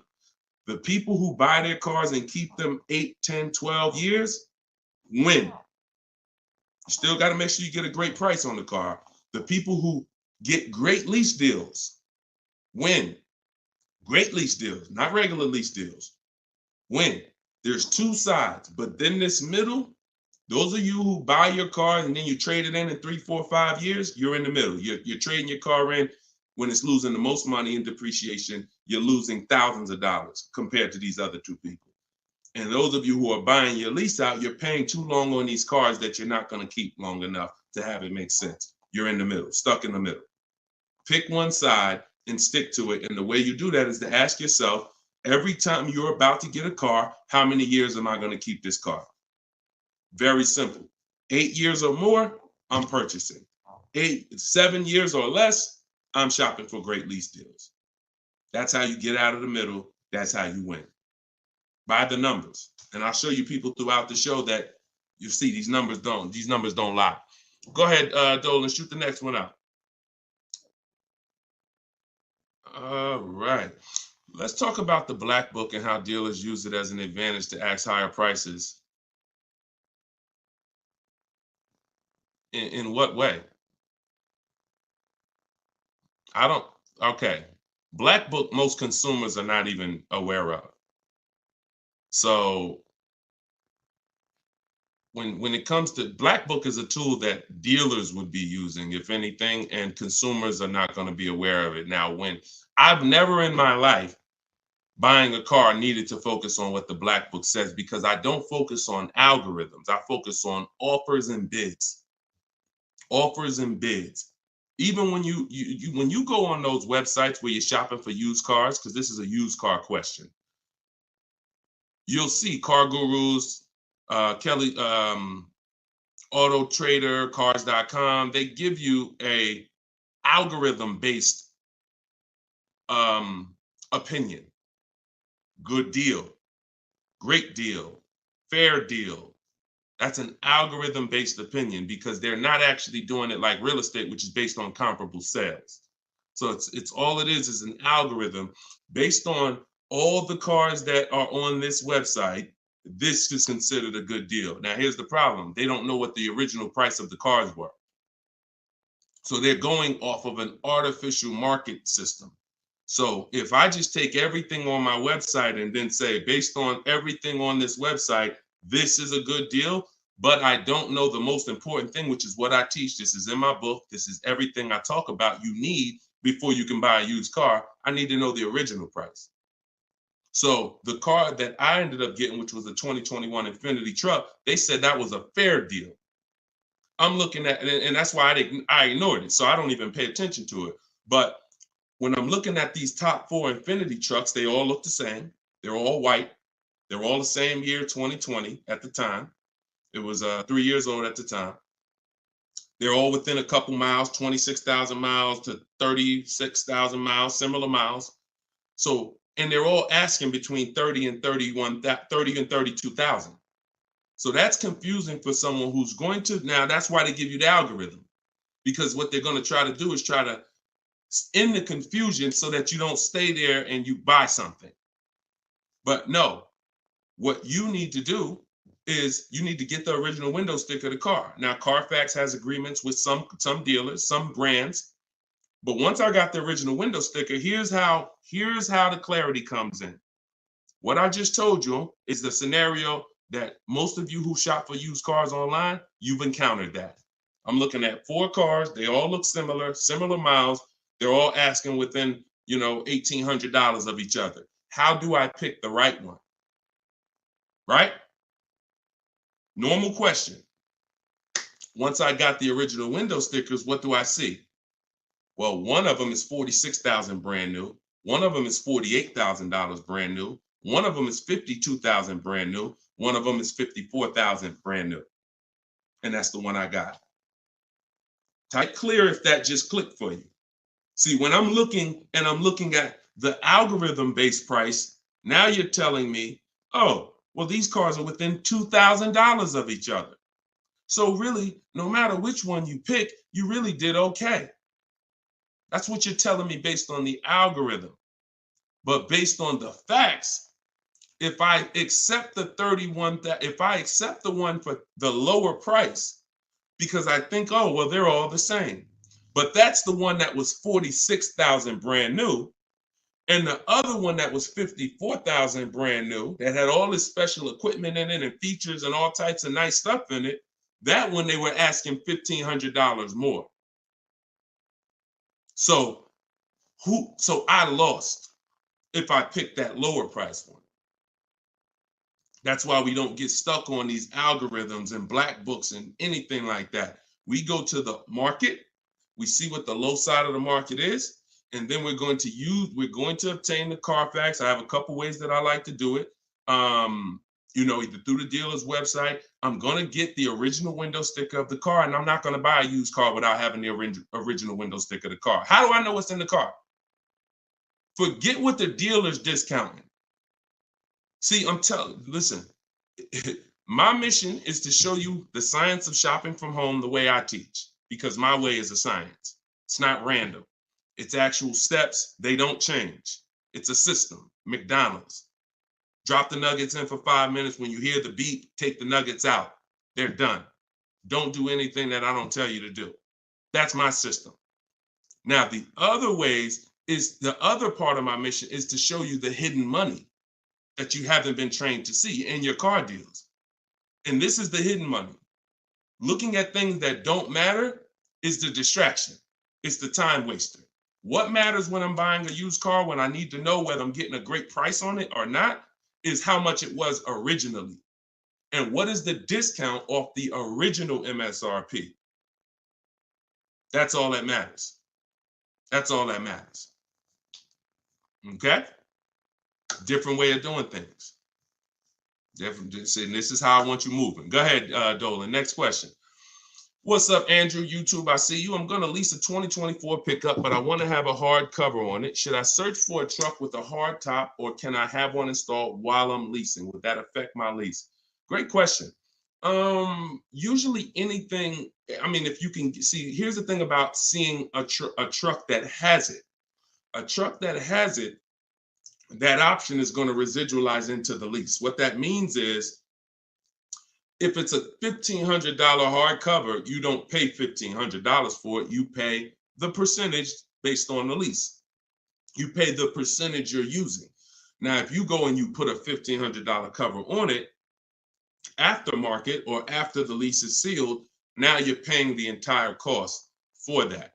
So my first goal would be to try to find one that has a hard cover built in and on that window sticker, because everything on that window sticker is going to residualize into the lease. Okay, good question. Good question. Go ahead, Dolan.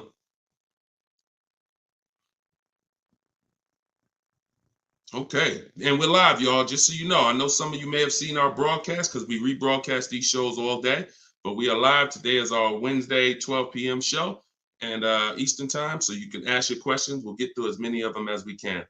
All right, Instagram, what's going on? When you negotiate a lease, are you negotiating the price of the car or the lease payment? Okay, so here's the format you're going to use when you are getting your lease offers. Before you start negotiating, you must have the format you're going to use. Oh, I see y'all running the likes up on TikTok.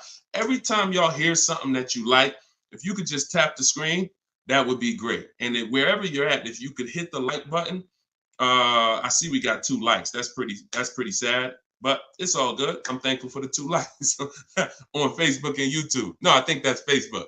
But anyway, a lot of you don't realize how important the like button is, because it sends an alert out. So anyway, we look, now they're running them up on Facebook. I gotta start asking for the likes on Facebook too. All right, so this is the format you're gonna use when you are okay. So let's say I'm purchasing a car, new car, used car. My format is always offers all in, taxes, plates, everything included. That's the format. Forget negotiation. If you have the wrong format, then you're gonna not be strong. You're not gonna be able to have a good, negotiation. So if I say I'm gonna negotiate the monthly payment on a purchase, I'm setting myself up for failure. So we focus on the price of the car when we're buying. With a lease, though, it's different. A lease, the format we follow is, and it's based on the 1% rule. The 1% rule is what was used to basically, the 1% rule was a judge for great lease deals since before I even got in the car business. I don't know how early I heard about the 1% rule, but the people who had been leasing, savvy leasers, people who knew their stuff, they knew about the 1% rule. So if your payment was 1% of the MSRP, no money out of pocket, then you just won. You stole the car. So great value. You're paying $400 a month for a $40,000 car, 3 years. You're paying like 15 grand. It's ridiculous to drive that much car for that low amount. Now, ever since so let's continue. Hold on. So that's the format we want to follow, because what we're now trying to see is it going to be a great deal? A steal, which is under 1%, is a steal. I call 1% to 1.5% a great deal, and then over 1.5% is a bad lease deal. So we're looking to see, but we need to follow that formula, that format, so that we can judge. And what that is we get our offers with first month's payment total out of pocket. Listen, we do not say the word down payment anymore. I want you to eliminate down payment. When you're shopping, I want you to eliminate the word down payment. Because who's had this happen? Be honest. You come in, you're talking to a car salesman, you're like, okay, I can put $2,000 down. Now, later on in that transaction, you end up finding out that the $2,000 down didn't include tax, didn't include the fees, and now they're asking you, well, how do you want to take care of those? Who's had that happen? Type me if you've had that happen. Oh, I thought that included everything. Now, I thought, 2,000 was like, or they'll look at you and give you a quote and say, okay, yeah, your quote is 2,000 down, X amount per month. And then you get up there and you say, hey, oh, yeah, it's 2,000 down, but you got to pay for your plates and then you got to pay for the taxes, or do you want to put those in the payment? So whenever you leave these things to chance, you leave an opportunity for you to, be surprised, and we don't like surprises. So what we say is total out of pocket or total due at signing. Either way, this is the amount that I'm coming out of pocket with. Everything else needs to be included. So we're doing our lease quotes with total out of pocket, only our first payment. Because when you lease, you pay your first payment and then you drive off. It's not like a purchase where the payment comes 45 days later. It's pay your first month's lease payment, then you drive. So that's all we are paying. That's it. First month's lease payment. Now, I'm not telling you that's all we will pay finally. You can keep that question up, Dolan. I'm not telling, because I want people to know that what question I'm answering, even though it might take 2, 3, 4 minutes to answer it. So there's plenty of scenarios where we are going to put money down. Once we have a great deal, we might want to lower that payment. So there's nothing wrong with putting money down as long as you know the risk and as long as you know, okay, I already got a great deal. You can't buy your way to a great deal with a down payment. You can't say, oh man, I don't like this deal. Man, all right, show me what it looks like with $5,000 down. And then they're like, oh, okay, yeah, I like that payment better. Let's do that. No, you're trying to buy a deal. You have a deal before the down payment comes in. The deal is based on how much of the car, that 1%, 1.5%, 1.2%, under 1%, that's the deal. If you're at 1.7%, just because you gave them $4,000 down and now it's at 1.5, no, that's not how we judge it. You bought your way to that payment. You're paying overall too much for the car. So that's the format we use. First month's payment total out of pocket, 12,000 miles per year, all taxes and fees rolled in, and we get at least 5 quotes. At least 5. You are not going to get to the money without at least 5 quotes. It's not going to happen. It's not going to happen because 80%, I work with thousands of people all around the country. Some of y'all saw my group. We got 1,600 people in my private group. That's, we have a couple thousand people, 4,000, 5,000, 6,000 people that have my book. So I get data from all around the country. I know you need at least 5 offers. 80% of dealers are overpriced. So if you get 4, 80%, if you get 5, 4 of those offers are going to be overpriced in 90% in most cases.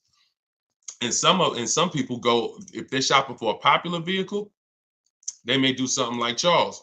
Charles was shopping for a Palisade. He knows that's a popular truck. He got 10 offers. And when you use what's in my book, for all of you who like Deshone, I want that book. It's $24 if you get there for the 75% off.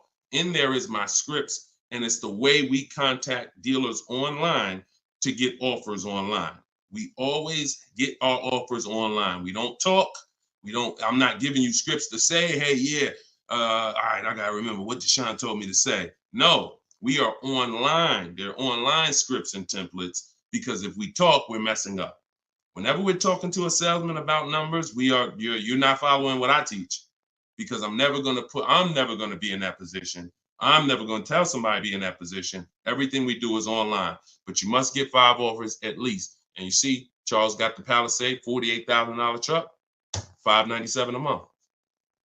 It's people on here. It's probably people watching this broadcast that's like, I got that same truck, Deshone, and I'm paying like 7, 8, 9. It is what it is. You need new strategy. So go ahead. That's how we format leases. And once you get your offers in that format, Nicole, now you can start to compare the offers, and now you can start to negotiate if you want to make, because we always make counter offers. Whenever someone sends us a quote, we always make counter offers. In fact, I have a calculator that you put the offers in and it tells you what you should counter. But if you're going to do it your way or my way, it doesn't matter. We always make counters and then we settle from there. That's how we negotiate. Right format, then we do our counter offers. That's how we negotiate and get these deals.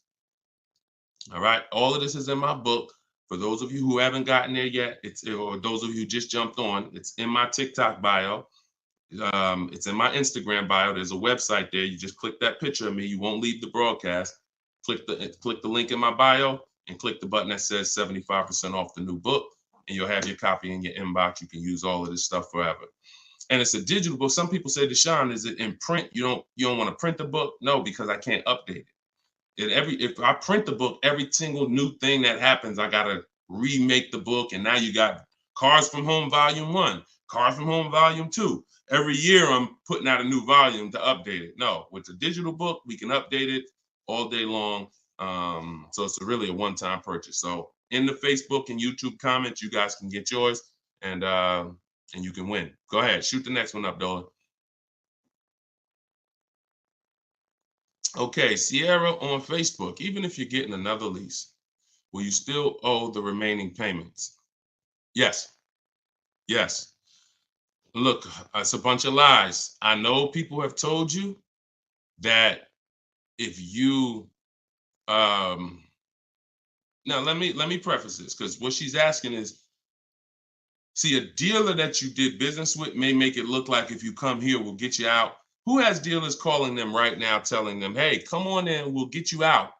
We'll take care of the old payments. We'll get you out of your lease early. We'll buy you out of your lease. Or if you got a car and you're not leasing, they're like, hey, we need your car. Hey, come on in. We'll make a deal. We'll keep your payment around the same on the new version, all of this stuff. Okay? So I want to talk specifically about what happens. First of all, that's a computer generated letter. So when you see, hey, Rico, my manager just saw your 2014 Saturn Ion. Man, I have a customer looking for that exact car. That's all a computer rated. That same email, that same letter goes out to 10,000 people at once. Okay, so don't. So understand that. Now let's hone in on the people who they hit you with I'll get you out of your lease early. There's only one way where payments are going to be waived, because the dealer can't waive payments. Only a bank can. So if you're with Honda Financial, if Honda Financial decides they want to do some type of loyalty program where they waive remaining payments, and it's usually 1 or 3. The most I've ever seen when I was with Mercedes, there was some cars they wanted to get back. They did 5, but that was it. And that went away. So, even from 2019, I didn't see payment waivers on leases because I don't know, for whatever reason. I saw them early in my career with Mercedes, but not later. They went away. So what they'll tell you is we can get you out early and we'll take care of the payments. If they don't have a payment waiver, then they're rolling the payments into your next lease. And what they'll depend on is you're just so desperate for a new car that you'll just take it and you won't ask any questions. But when you shop the way I'm telling you to shop, which is we don't give our old car to the dealer until we make sure we can't make money. We don't just drop off a lease at a dealership. We do an equity assessment to see if there's any money in the lease that we want to make sure we don't give to the dealer. Because if you drop off your car and it's a lease and the dealer runs your payoff and they see, wait, the payoff is 18, but the market value is 21. Let's buy that. We'll make that and we'll keep that 3,000. If they're going to do an equity assessment, see, here's what's crazy. And here's what you got to understand. They're doing an equity assessment regardless of whether you do one or not. We're going to do one. Every single lease that comes in that a person drops off. Why do y'all think y'all seeing commercials now that say we're a lease return center? Bring your leases here. You go on a dealer's website and you see, hey, drop off your lease courtesy, because they know most of the public is not going to do an equity assessment. And if we do 20 lease returns, it's going to be money in 3, 4, 5 of them. So we'll do the other 16, make no money on them, because we'll make $7,000, $10,000 on those 4. We'll make 2, 3, 4 grand a piece on those 4. This is your money that you gave unknowingly. Now, equity isn't in every car. That's why I just laid out that most of the time it's not. But if you drop off your car without doing the equity assessment, which is getting real offers, CarMax, Driveway, Carvana, Kelly's Blue Book Instant Cash Offer, Car Guru Sell My Car, AutoNation Sell My Car, that's 6 offers. We get 6 offers all the time because everything we do is a bid. So if you don't do that, you're now potentially leaving thousands on the table. So when you do that, you're not going to ever feed into the, oh, let the dealer who wrote me a letter say, bring your car in and we'll get you out of that car and we'll take care of the payments. You're going to know if you have equity or not. Now, if you do not have equity, then all they're doing is saying, how can we finagle this, get them out of this car into a new one? Move those payments over. Yeah, they got $6,000 worth of payments left, $3,000 worth of payments left. We're going to move that over to the new deal and we'll get them in a new car. So instead of leaving out, waiting, being patient, and now if you would have been patient, ended your lease and shopped the way I'm teaching you to shop, you'd have got a $500 a month lease deal, $400. But they'll get you out early because you're paying $650 right now. And they'll say, hey, come on in. They'll move the numbers around and they'll say, look, good news, we kept you at $650 and you get to get in another car. But the reason you're at $650 and not $5 is because you have thousands of dollars from your old lease that has now been built into that new lease. And this is how payment buyers lose. Payment buyers lose all the time like this. Hey, yo, what could you get me to on that car? How much that lease for a month? Oh, how much could you get me to on this car? Yeah, I could put like $3 grand down. Payment buyer, you lose because you don't really see the numbers. So you stick around, you use what I'm teaching you, you'll see the numbers and I can't reveal these things to you. I can only tell you they exist and give you the strategy. You don't believe it until you've seen it for yourself. All this stuff sounds good. If you've never used my stuff, this sounds good. You don't believe it yet. You hope it may work. Anyone who got my book, you're hoping this works. But once you use it, you're a believer. It's a difference. So we got, look, this is Tiffany. Tiffany wrote, she got the book. She sent me this the other day. She said, look at my deal. $44,820. I told you, everybody who has my book, I told you, email me your deals when you get your card. Look, $44,000 sticker.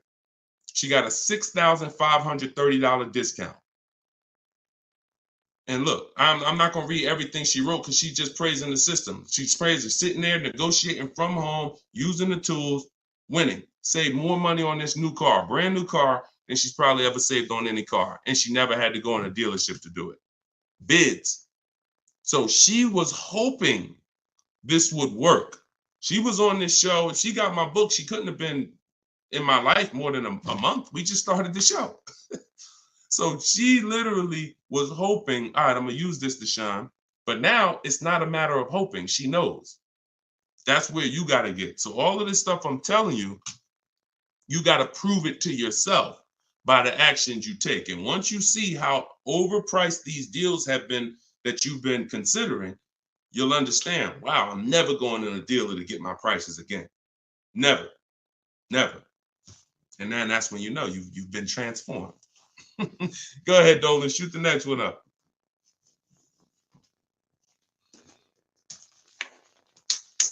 All right, Instagram. What's the best advice you can give to get the best deal on buying a car cash from a dealer? Forget how you're paying for it. Get bids. How you're paying for the car does not matter. See, people will walk in. If you walk into an 80% dealer with cash in your pocket, you're going to lose. Vicky, it's in my TikTok bio. She said, I want your book. Just click that picture of me. You won't even leave the broadcast. Everybody on Instagram, click the picture of me at the top. You'll see a website there, a little link. Click that. Get your book in literally 60 seconds and you come back to the broadcast. So how you're paying for the car does not matter. So people walk in and say, yeah, look, I'm paying cash. What's the best price you could do on this car? If you're in an 80% dealer, you there's nothing you can do. They can knock off because they're so high, and the discounts they're going to give is so. The only way they're going to give you big discounts is if they start at very high. If they got $5,000 of market adjustments, then yeah, they could say, look, you got me down. Look, I gave you 4,000 off. And I don't give anybody 4,000 off. This is a popular car. They're still using they'll still tell you on, hey, it's not a lot of cars out there. They're still running with that story, because if you believe it, they won. I told you, the name of the game with car sales is not you winning, it's you thinking you won. So they'll throw stuff out and they'll make you think you won, and it's based on what you say. If you come in saying stuff like, man, you know what? I've been to 2 dealers. You're the first person that got this car. Okay, you're going to pay me more for that. I'm just telling you how the wolves think. I've been next to the wolves long enough to know how the wolves think. So everything you're saying is working against you and you don't even know it. Man, I need a car this week. You're going to pay more for that because you can't say no for long. Oh, I need shoot, man, I went to another dealer, man. They gave me this quote. That quote was so high. I was like, nah, I'm not buying from them. Okay. I'll be a little lower than them, but not much lower. So this is why in my system, you don't talk. I'm not teaching. Y'all never have heard me ever say on any of my videos, remember to say this when you're in the dealership. Remember to say this when you're talking to this person. Because that's a losing battle. Everybody that's been trying to teach you that has failed you because you can't win dealing with a trained salesperson that sells cars 5-6 days a week, negotiates 3-4 times, probably 10-15 times a week. So when you talk about what's the best advice for someone paying cash, the best advice is to realize how I'm paying for the car is not important. Who's going to sell me the car for the lowest price is what's important. If I'm buying a used car, who's going to sell me this used car for the lowest price? That's what's important. If I'm buying a brand new car, which dealer out of all the Nissan dealers, I want a Nissan, which Nissan dealer is going to sell me this car for the lowest price? That's what's important. That's what's important. Separate the transaction, separate the acquisition of the car. And then I would tell you the same thing if you were talking about monthly payments. Monthly payments is not important. What's a good monthly payment on this car that I want? Before you think about the loan that you're putting on the car, which is what you're talking about, which is why we separate our transactions. We get bids when we sell our car because we don't trade. We get bids when we're buying our cars. We get bids when we're getting our loans. Separately. See, car dealers have taught you to give them 3 transactions. You're going to buy a car, you're going to trade your car into us, and you're going to give us the loan. That's 3 transactions. There's money in each one of them. So any transaction that there's money in, we're bidding it out. So if you were like, hey, what's a good monthly payment on this car I'm looking for? I would be like, monthly payment is important. The loan isn't important. The dealer who's going to sell you the car for the lowest price, beat all their competition, give you the largest discount. That's what's important. Then you drop the money. Clear? If we clear, if y'all clear, if we're following, if you're getting value out of the show so far, if you're loving the show, type a $ and let me know. All right, Dolan, next question. If you're getting value, everybody following, type $ if you're following. Skinner, what's up, my man? Good to see you. Okay. All right, this is Miss Brooklyn. All right, I see you. Maxine, I see you. TikTok, Glenn Wright, I see you. All right. Hold on one second. Instagram went down for a second. I like to get them down here. All right, I see you, Simply Elegant NJ. Okay, so Miss Brooklyn on TikTok. May I ask, my lease got totaled. Is there any good in that? I have 4 months left on my lease. Not really. The only time it's good when the lease gets totaled is if you rolled a lot of negative equity into that lease to get out of it. So if I went from a finance and I had a bunch of, many of you, once you learn that, if not leasing has cost you money, and big money. I cannot downplay this. Big, huge money, thousands of dollars, probably $4 or $5 grand every single car. Plus, you're not driving the cars you could be driving. So on top of that, just the money you lose is $4 or $5 grand. Then the cars that you're not driving is you can't put a price on that. You're driving an older car versus somebody who's driving brand new cars that are under warranty. So, but many of you, once you find out that you bought into a lot of bad advice about leasing, you're like, and we've had those questions come on the stream very regularly. Deshone, should I wait? I know I need to lease now. I need to be leasing, but should I wait or should I just transition now? It's always transition now. There's no benefit of waiting. Once you know you're not keeping your car 8 years, you're not going to outlive the depreciation. I need to be moving into a lease now, into a better financial structure, better vehicle. So if you move, some of you, when that happens, you're going to have 3, 4, 7 grand of negative equity that you're moving over because you're a short-term person. That's the only benefit if the lease is total, because all that negative equity gets wiped out and you get to start fresh. Now, if you put money down on a lease, these are the risks of putting money down on leases, and you need to know them. If your car is totaled or stolen and not recovered, you don't get the money back. So it's very important to assess the risk. I talk about this in my book. I talk about everything in my book. There's nothing that I'm talking about on this show that's not in my step-by-step book. So in fact, everything I'm teaching you is out of my book. So when you look and say, all right, should I put money down? Then you assess your risk.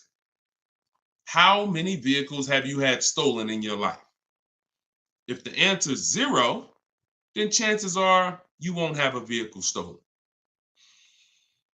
If you say, man, I've had 2, 3 vehicles stolen, then I wouldn't put money down. I wouldn't put a lot of money down because the odds of you getting another vehicle stolen seem to be high. And if your vehicle gets stolen and they don't find it and you put $5 grand down on your lease, you're not getting the money back.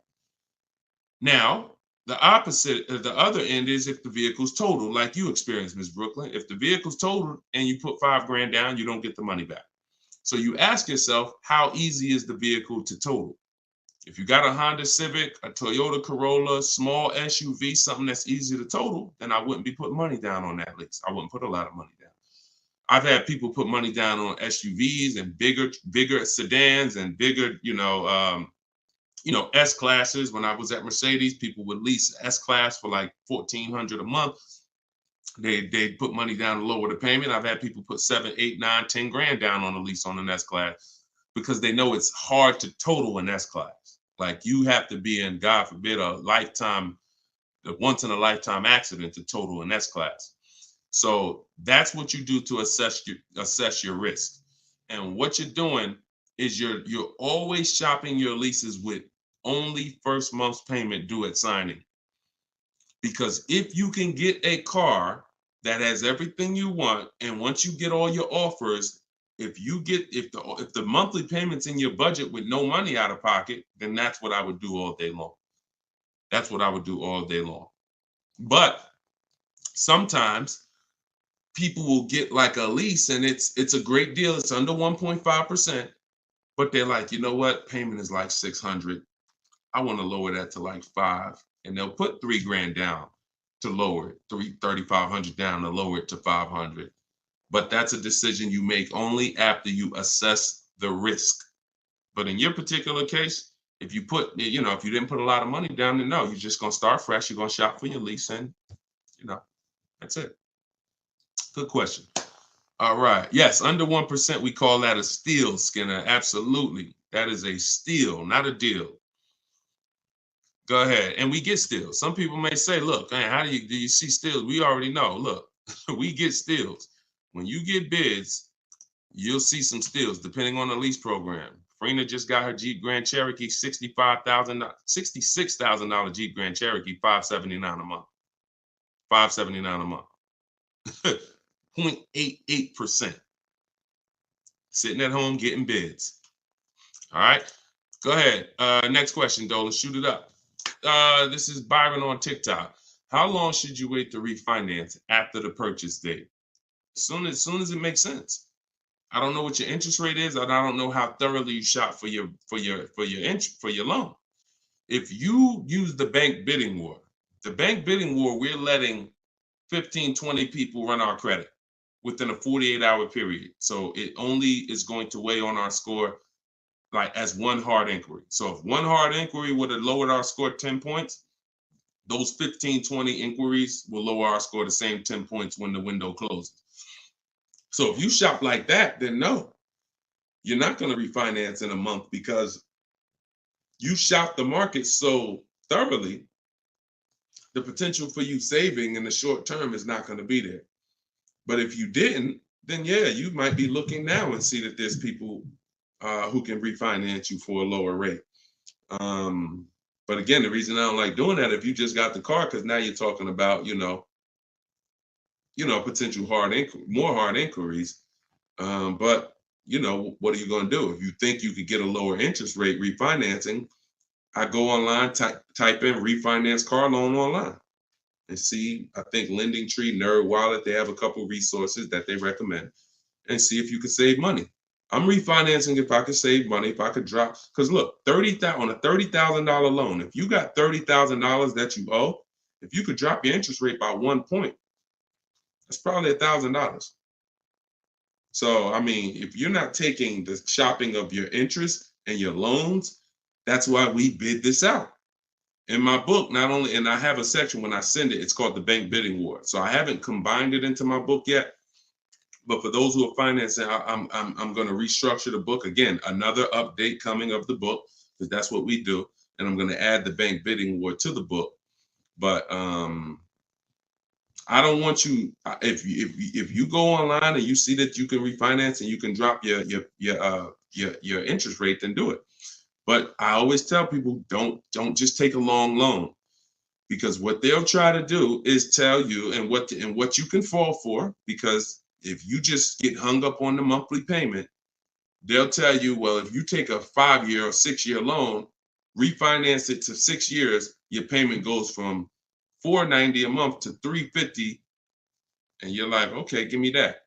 But if you've already been paying for a long, for a year, now you refinance for 6 years, now you got 7 years. So you want to look at the total amount. So here's the rule of thumb that I like to follow. You can use it if you want. You're free to do what you want, but I think it's a good rule. You refinance and you take the highest payment you could afford at the new low interest rate. So if you could afford the 500, no problem, then take the 500. That might be 4 years. If you could afford, don't go to the lowest payment. Go to the highest payment you could comfortably afford, because that's going to give you the shortest loan. And then, other than that, that's it. That's it. Go ahead, Dolan. Kevin from Instagram, what's going on? Does your credit score guarantee you a great deal? No, absolutely not. There's tons of people for the last 3 years. Strategy guarantees you a great deal. Strategy. We get below market deals. There's no one using what I'm teaching. There's no one using what's in my book that's following my strategies and that's not getting below market deals, because we see the market. You can't get below market deals if you don't even see the market. How you going to get below market deals? You got one offer. You got 2 offers. You get what I'm saying? How do you know what the market is?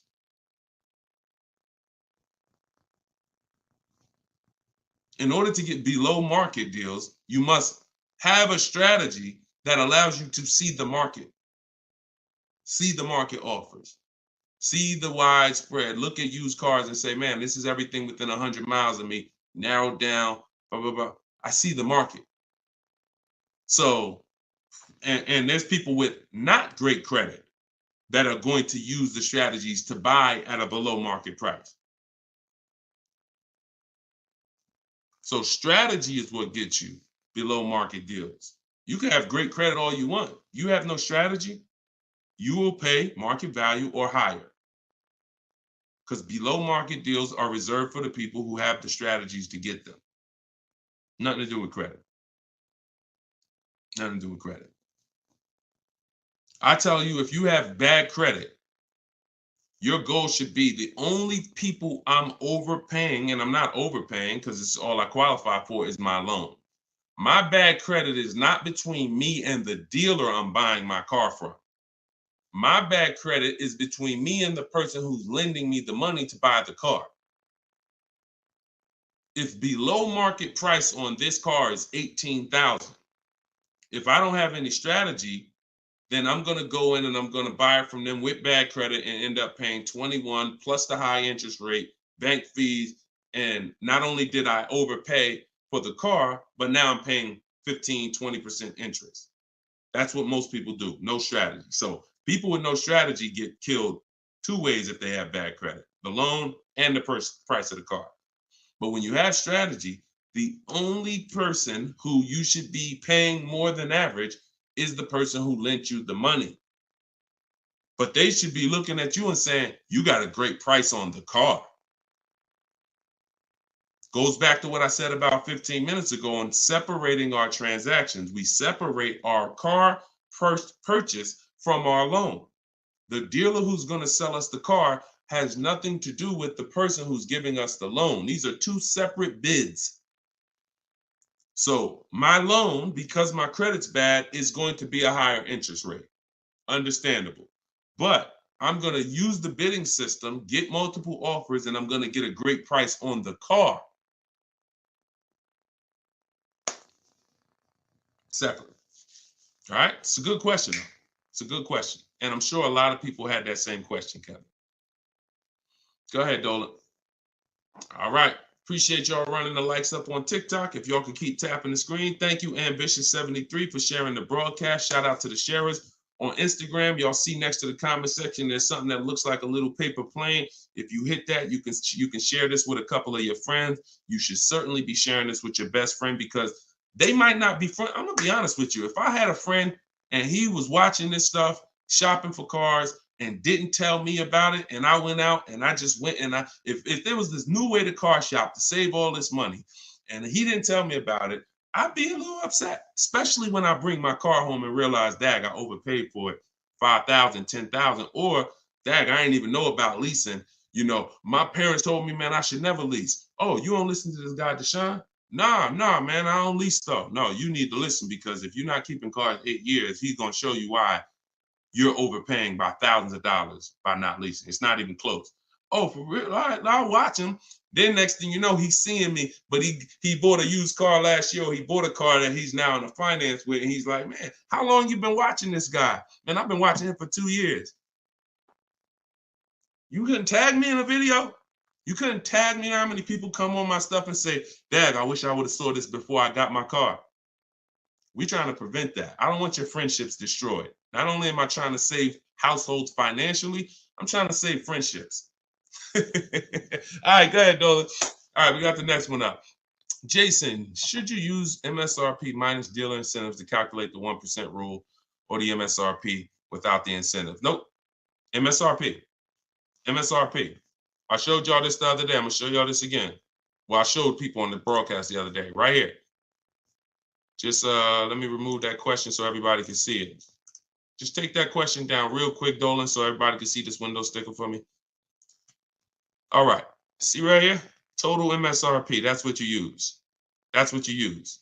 So the reason why you're using the total MSRP is because once you use if you're on TikTok, you'll see it on the rebroadcast because we rebroadcast these shows throughout the day. Once you see the MSRP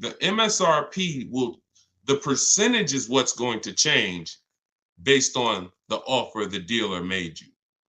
We do not change the, we don't calculate our formula based on the selling price, because the selling price, when it's adjusted, it's going to change the percentage overall.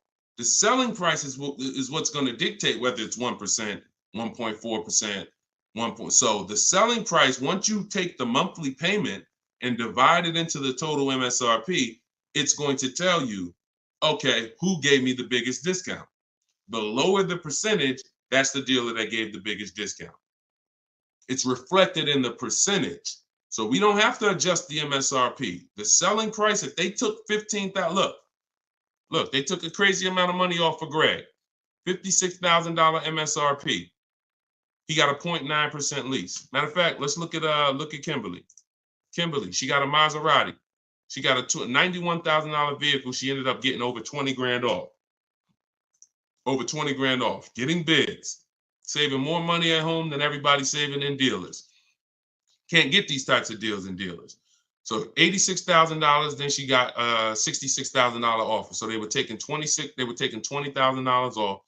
And then the car that she ended up getting was this one.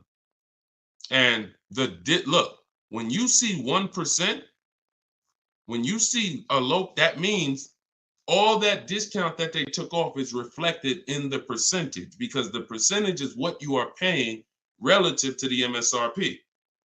So no, always use the total MSRP like I just laid out. Okay, that's the formula. All right, go ahead, Dolan. Great questions today. We're getting great questions every day. I'm enjoying it.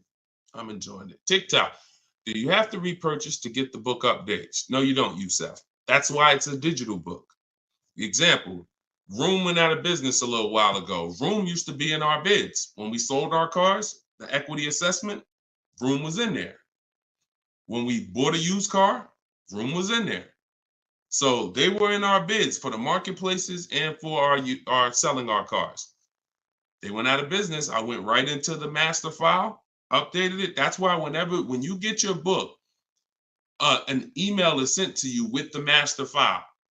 You don't want to ever lose that email. Even when you download the book to your computer or your phone, don't delete the email, because the email is what I update that will actually be what you refer to. So when you come back a year from now and you use it, you'll see, oh, shoot, this is different.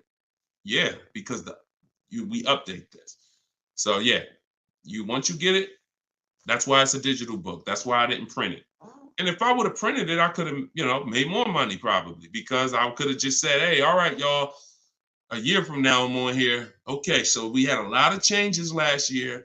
This coming with our business, and now this new tool exists, and now this. So now this is Cars from Home Volume 2, and you can get it right now, but that's not the mission. So, but there is probably going to come a point where I'm not doing the 75% off anymore.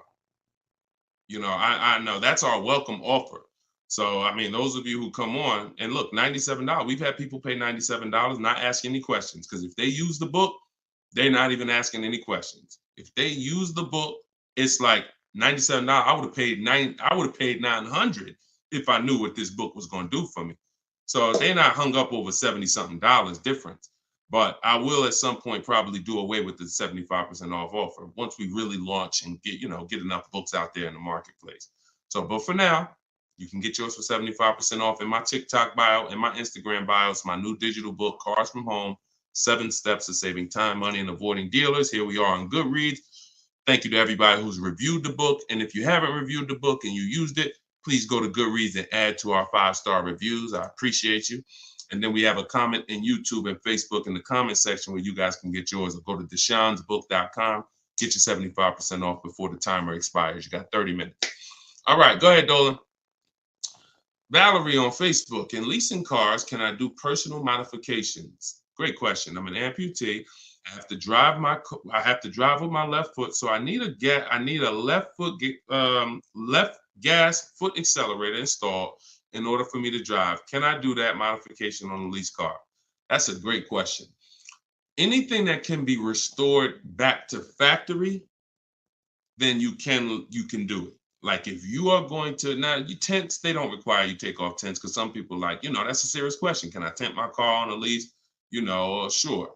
They don't usually sweat tents. But things that really like are changing the makeup of the car like this, it depends on if this is removable or not. If it's removable, then of course. If it's not, and it's a permanent adjustment, then I would say no, because they're going to bill you for that. And so what I would do if I'm you is I would only be, if you're not keeping your cars 8 years, now the mission is still to beat depreciation. To beat depreciation. So you don't want to buy a car, especially you, because you're making a custom update that will lower the value of the car. So whatever car you buy, Valerie, let's say your car's value would have been like this, going down over a 3 or 4 or 5 year period. Because of this adjustment you're making, it's going to go like this. Because if that update that you're making can't be removed, then you lower the amount of people who are interested in that car when you go to resell it. So what I would tell you, if you're not keeping cars 8 years, then you should only be buying pre-owned cars. That's going to be your smallest losses. Don't buy new, because when you, again, buying new and you doing your modifications on them, you're going to destroy the value of the car. You're going to lose so much money in depreciation and resale. So I would only be shopping for a used car if I'm you, unless there's a way for you to remove the modifications once you do them. Even if it costs you $1,000 to remove them, you're up, because the amount of money you're going to lose by doing that type of modification. I say the same thing to people who like to put, big exhaust systems on their cars. That's valuable to you, but you're lowering the value of the car because that's not valuable to most buyers. So if you spend $3,000, $4,000 on a fancy exhaust system and all of that, not only are you not getting that money back, you're lowering the car's value overall. So in your particular case, that's what you do. See if you can pay to get that car restored back. I do that all day long. And then I would lease. And before I turn the lease in, I would pay the money to restore it back to stock. Okay, that's a couple options, and you choose what works for you. Okay, all right, good question. All right, trying to buy the book. Link to the site is not loading. Just go to deshonsbook.com. Deshonsbook.com. And you can spell my name out. You can open it in the browser. I'm not sure why we got a lot of people that go to TikTok and get their book. So I haven't heard that. But if you're having issues, then don't let small obstacles stop you. Just go to deshonsbook.com and get your 75% off. Okay, this one is from YouTube. Is it better to get a loan from a bank that you choose, or is it better to use dealerships banks? We get bids. So I created a process called the bank bidding war. Now, there's so much money in your loans. There's companies that want to give loans. They don't sell cars. So that should tell you something. If there's plenty of companies in this world that want to loan money, they don't sell cars, then that should tell you there's a lot of money in the loans. So what we're doing is we're doing a bidding war, because everything we do not shake hands with anybody without a bid on anything. I'm not giving my old car to you without a bid. I'm not getting a loan from you without you winning a bid. I'm not buying a new or used car from you without you winning a bid. So we're not doing the bidding process until after we find the dealer who's going to sell us the car. Once we find the dealer who's going to sell us the car, won the bid, one dealer who says, okay, I beat all my competition, now we're buying from them. We are going to lock up that car with a deposit, and we're going to go home and we're going to start the bidding war. So the bidding war is 3 rounds. It starts before we look for the car, because we want to see if there's any special interest rates. So if I'm shopping for a car, round 1 of the bank bidding war, this is also in my book. And as I said, when you get your book, you'll actually see I'm sending you 2 files. I'm sending you the book. I'm sending you the bank bidding war blueprint separately, because I haven't added it to my book yet. But Round one is to see if there's any special interest rates, because if the car I'm looking at has a 0% interest rate from the manufacturer, or 0.99% or 1.99%, everything else is eliminated. There's no reason for me to look anywhere else. Now we always have to see what the term is, because sometimes they'll say 0% for 36 months. That's not going to work for most people, because that loan is going to be too short. Payments would be too high. So we got to look at the term. But if we see they have 1.9% for 60 months, or 2.99% for 72 months, this is really going to, no bank or credit union is going to beat that. So that's round one.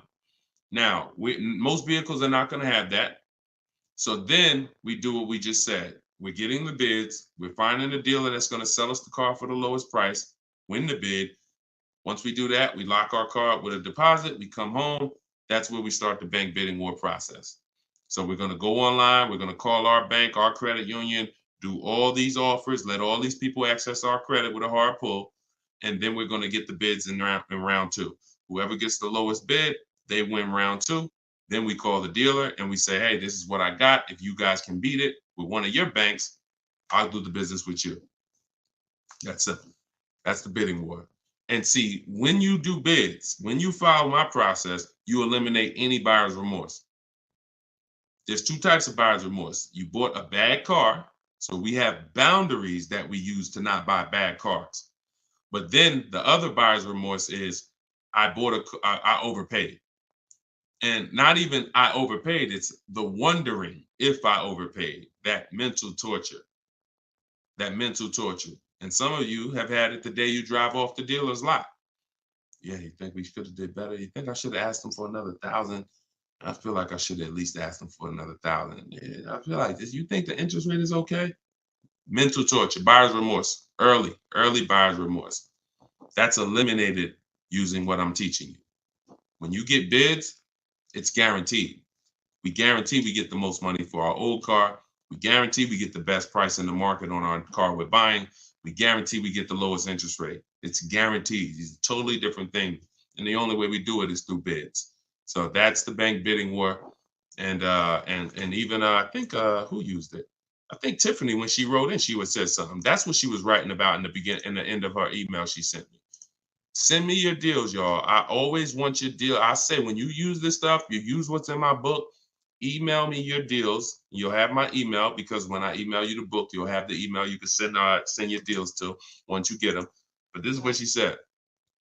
She said, we received a check from our credit union, $41,000. We let them know we had a check, but their finance person, look, straight out my book.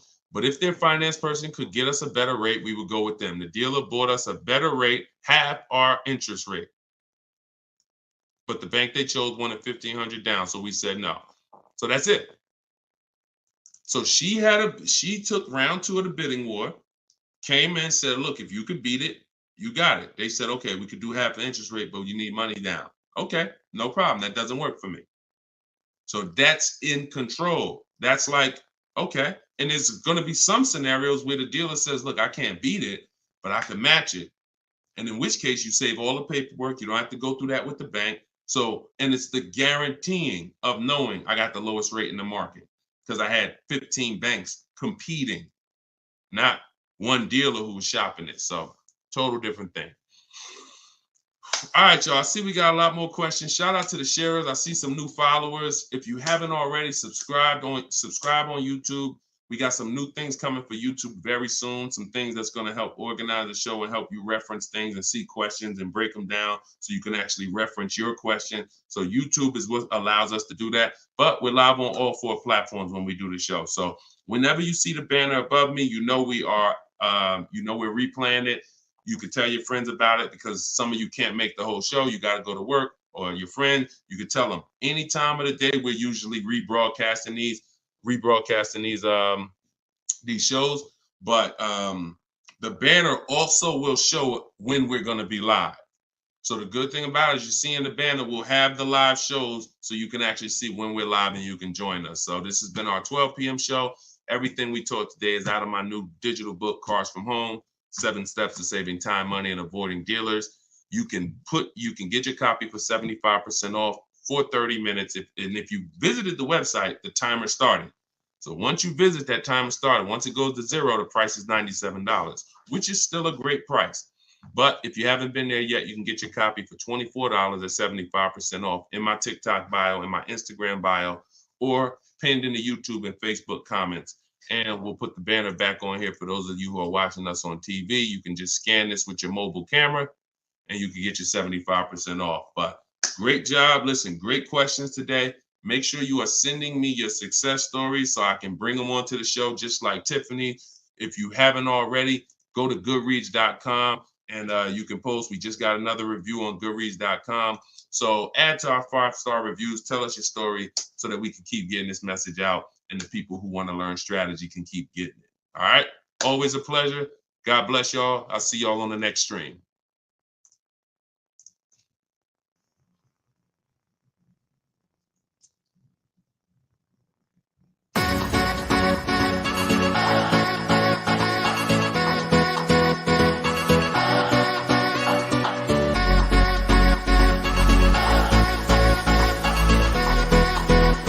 The worst possible thing you could say when you walk into a car dealership. I spent 5 years with Mercedes-Benz, 5 with General Motors, and the worst thing a person could say when they walk in is, if you could just get me to this payment, we got a deal. So your loan's probably still like 19, which means you got to pay to get out. You're upside down. It's called negative equity.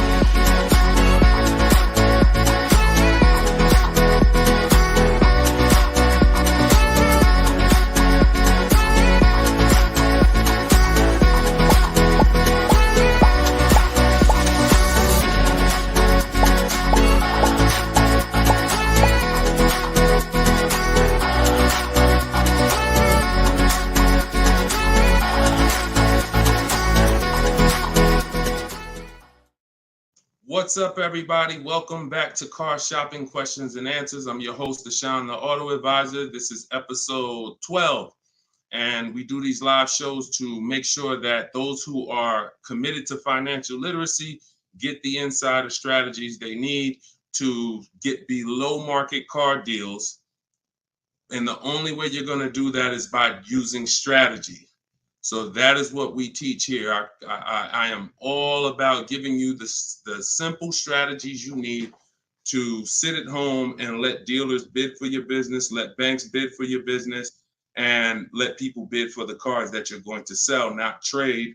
And that's what we do here. So for those of you who don't know me, my name is Deshone the Auto Advisor. I spent 14 years in the car business. And since 2020, my mission has been to create smarter car shoppers, buyers, and owners. So if this is your first time ever seeing us on a broadcast, could you type the number 1? What's going on, Lisa Jane? Good to see you. I appreciate it. Hey, you're the best. I appreciate it. Listen, you keep using what I'm teaching, you're the best. I just love people who are committed to their money, because the wolves, the 80% of car salespeople who you deal with every day, and you don't know how to find the best car salespeople to deal with, those people are committed to their money. One thing about the wolves and the sharks is they are committed to making their 15, 20, 25, 30 grand a month, and they do not care who gets in the way. When you walk in, you're a casualty of war if you don't know what you're doing. So that's what we do here. So you guys can start typing your questions. I do have my man Dolan in the back moderating. He's going to bring your questions into the show. And if you're watching and you see the banners, that means this is a rebroadcast. But if you don't see the banners, we're live. And right now we're live. This is our Wednesday, 7 p.m. live stream. Okay, so once we get a couple questions, my man Dolan will bring the first one in. We'll get the show on the road. But the simple housekeeping, for those of you who don't know, I am the author of the new digital book, Cars from Home. We're rated 4.94 on Goodreads.com. Thank you to everyone who's reviewed the book and used it. I want you to email me your deals when you pick up your cars. See, what I want from you guys is to be excited about the deal. Right now, most of you are ashamed of your deals. So that's just a fact, because you wouldn't email.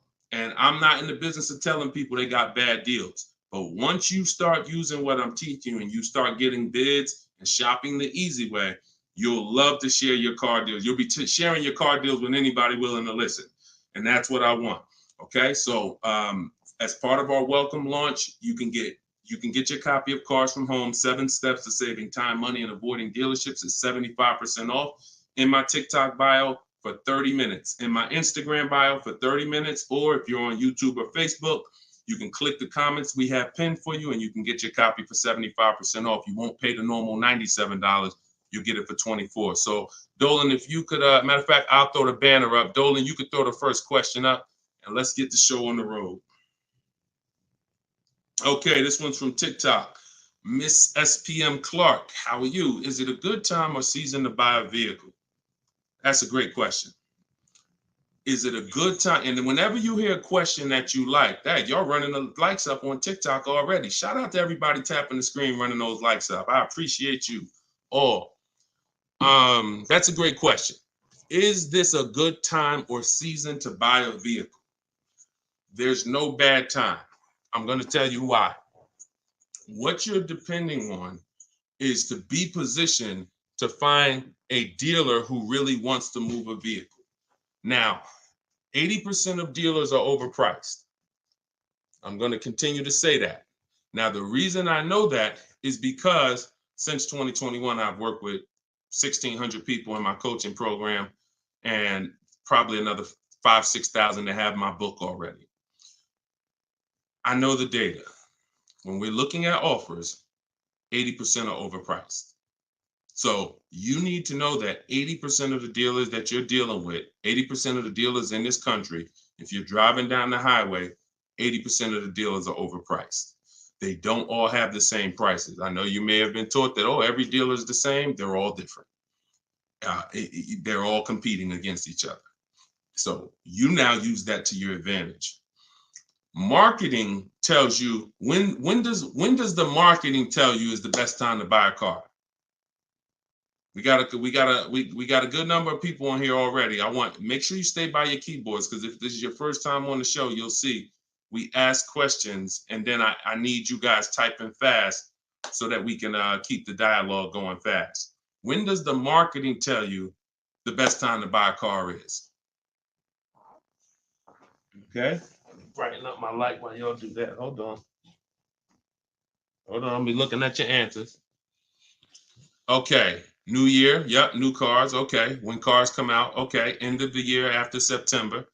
Okay. End of the year. I see you, Jamie, on Instagram. Okay. So that's the busiest week of the year. You go into any car dealership, it's a zoo. Now imagine that. I want you to put yourself in the car dealer's shoes. If you knew that you had customers trained so well that by that last week of the year, the place was going to be a carnival. And that's the end of the month is like that too. Holiday, President's Day is like that too. But here's what I want you to think about, because that's just a myth. There's no better deals. So there's some people that are buying cars during the holidays overpaying for them. Because here's the thing, you got a line of people behind you. If you're at home shopping, that's different. But if you're in the dealership, think about it. You got a line of people behind you, 10 people. So when the salesman's talking to you, it's like, I don't even have a lot of time, right? Salesman doesn't have a lot of time to talk to you. Listen, Bernard, listen, man, I'm making you a good offer. You see the place is packed, man. You know, I would take it if I was you, but you know, we really don't have the time. You know, if you wanna think about it, you're more than welcome. There's no guarantee the car is gonna be here when you come back. Psychology working all against you. I told you, if you've been on the stream before, you know the name, that you winning is not the important part in a car dealership. It's making you think you're winning. So when you want to be in a car, this is when you want to be shopping 3 months before you need to have a car. And I'm going to tell you why. If the place is a carnival, there's no reason to give cars away. There's no reason. Why do I want to do a big sale? Why do I want to discount the cars if the place is packed? There's 3 customers for every car that I have. It's a marketing game. Now, the opposite is true. You got to think about this. On the 3rd of the month, when the place is empty, 10th of the month, dealers looking at that. I remember we used to look at our numbers, right? Because everyone makes you think dealers only think about their numbers at the end of the month. Go at the end of the month when dealers want to hit their numbers. Don't you think dealers want to hit their numbers on the 10th?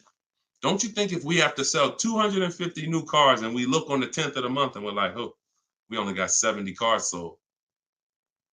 We're not pacing good. We look like we're gonna fall. We only got 50 cars sold. Oh, this is a horrible month. Anybody who sends in an internet inquiry they're like, oh, look, we're behind. There's not this magic thing where it's like every month at the end of the month, the last 3 days, dealers are pushing to hit their numbers. Some dealers hit their numbers 5 days before the month is up, 3 days before the month is up, which means you come in at the end, we already hit the numbers. But again, it's a game of psychology. So what I'm teaching you is to understand, I was in that game for 14 years. I was very good at playing the game. Now, I'm not going to lie. I wasn't a person who lied. Anybody who knows me from New Jersey knows anytime, the way you guys see Deshone, there's a couple people who, since, we've gotten over 2 million followers now across all these platforms. So God has blessed me. But there are people who know me. They dealt with me. And when they see my videos, what they say is, the same way he is in the videos is the same way he was in the dealership. Nothing changed. Some people are like, oh, I'm online now, I'm teaching. And then it's like, they got a bunch of people out there that's like, no, that's not, he changed when he went online. The same way I was in a dealership teaching people about numbers, about leasing, don't buy your lease, all of this stuff that I'm teaching in the stream is the same way. So the game of psychology is what you have to stop falling for. Stop looking at marketing, and now you have to look at what does make sense. That's being in the market 3 months before you need a car. I'm gonna tell you why. If your lease is up in a month, that's good because you can extend. So I always tell you, start shopping when your lease is up when you got one payment left. That's good. Start shopping your offers because if worse comes to worse, you can extend the lease for free and you can buy yourself another month or two. You want 3 months because here's what happens over 3 months. Lease deals change if you're shopping for leases. Offers and incentives change if you're shopping for cars that you're buying. If you're shopping for a new car you're buying, you can look so here's an example. Let's say I'm looking for a dark blue, Kia Sorento, right? For example, if I reach out to them, something I teach in my process is we have 2 dates. 2 dates. Those of you who have my book know this. Some of you have seen it in my free social media videos. 2 dates. As soon as date, no later than date. As soon as date is the soonest you can say yes to an offer. That's the soonest you should be looking at offers. You shouldn't be looking at offers if you can't say yes to it yet. Wasting time. Then the second date is the no later than date. That's our deadline.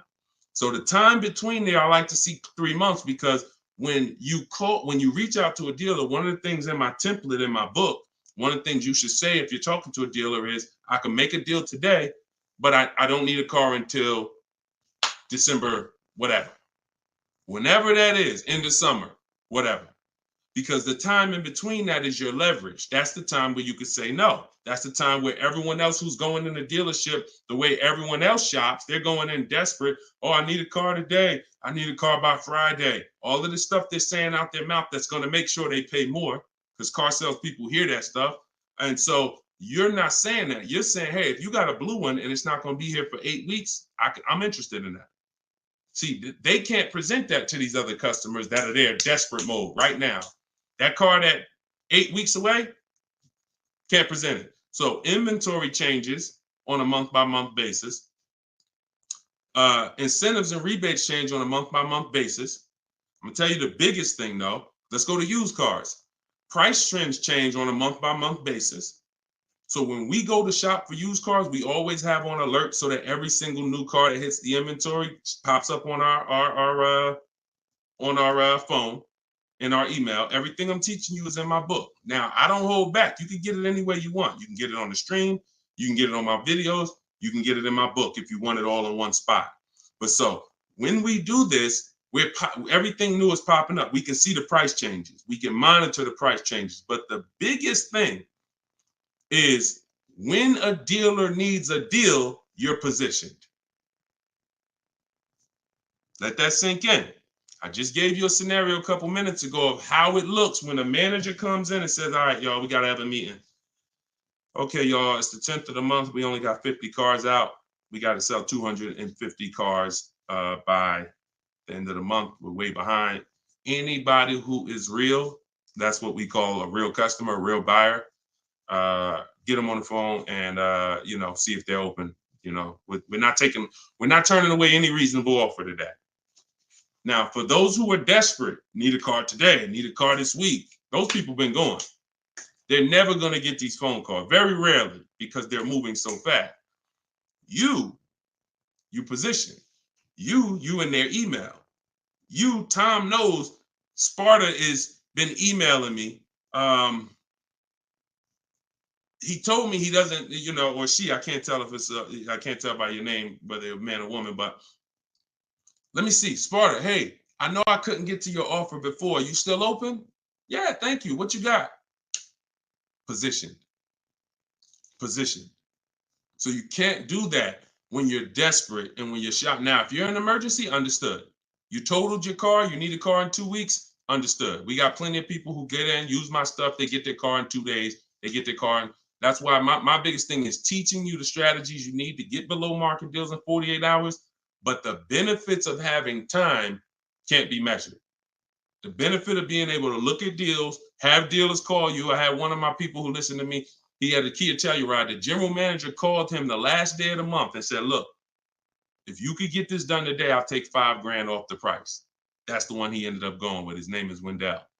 So I don't say there's a best time to buy a car because I've seen deals at the beginning of the month. I've seen below market deals at the end of the month, non-holidays, holidays. I've also seen people overpay with no strategy at the beginning of the month, the end of the month, the holidays. So you get what I'm saying? Y'all understand that? It's all about being positioned. And if you can be positioned, you'll find that you'll love getting those calls and those emails. Like, man, all of those people, when I reached out to them, they act like they didn't want to do a deal or they couldn't get to my number. Don't worry. 2 years ago, I was shopping for my mother's Mazda CX-5. I reached out in October for the offers. I looked at the offers, didn't like them. Then I reached out in November. Same salespeople. They knew me. They know I'm serious. But hey, I didn't like the offers last month. Didn't like the offers in November. December, guy calls me or emails me, Deshone, I got this car. Let me know if it'll work for your mother. I think I can get to your number on this. Saw the car? Yep, car works. That's the one we ended up getting. Strategy. All right, that's how I want y'all moving. Go ahead, Dolan. Next question. This one's Lisa Jane from TikTok. How are you? And we are live, y'all. This is our Wednesday, 7 p.m.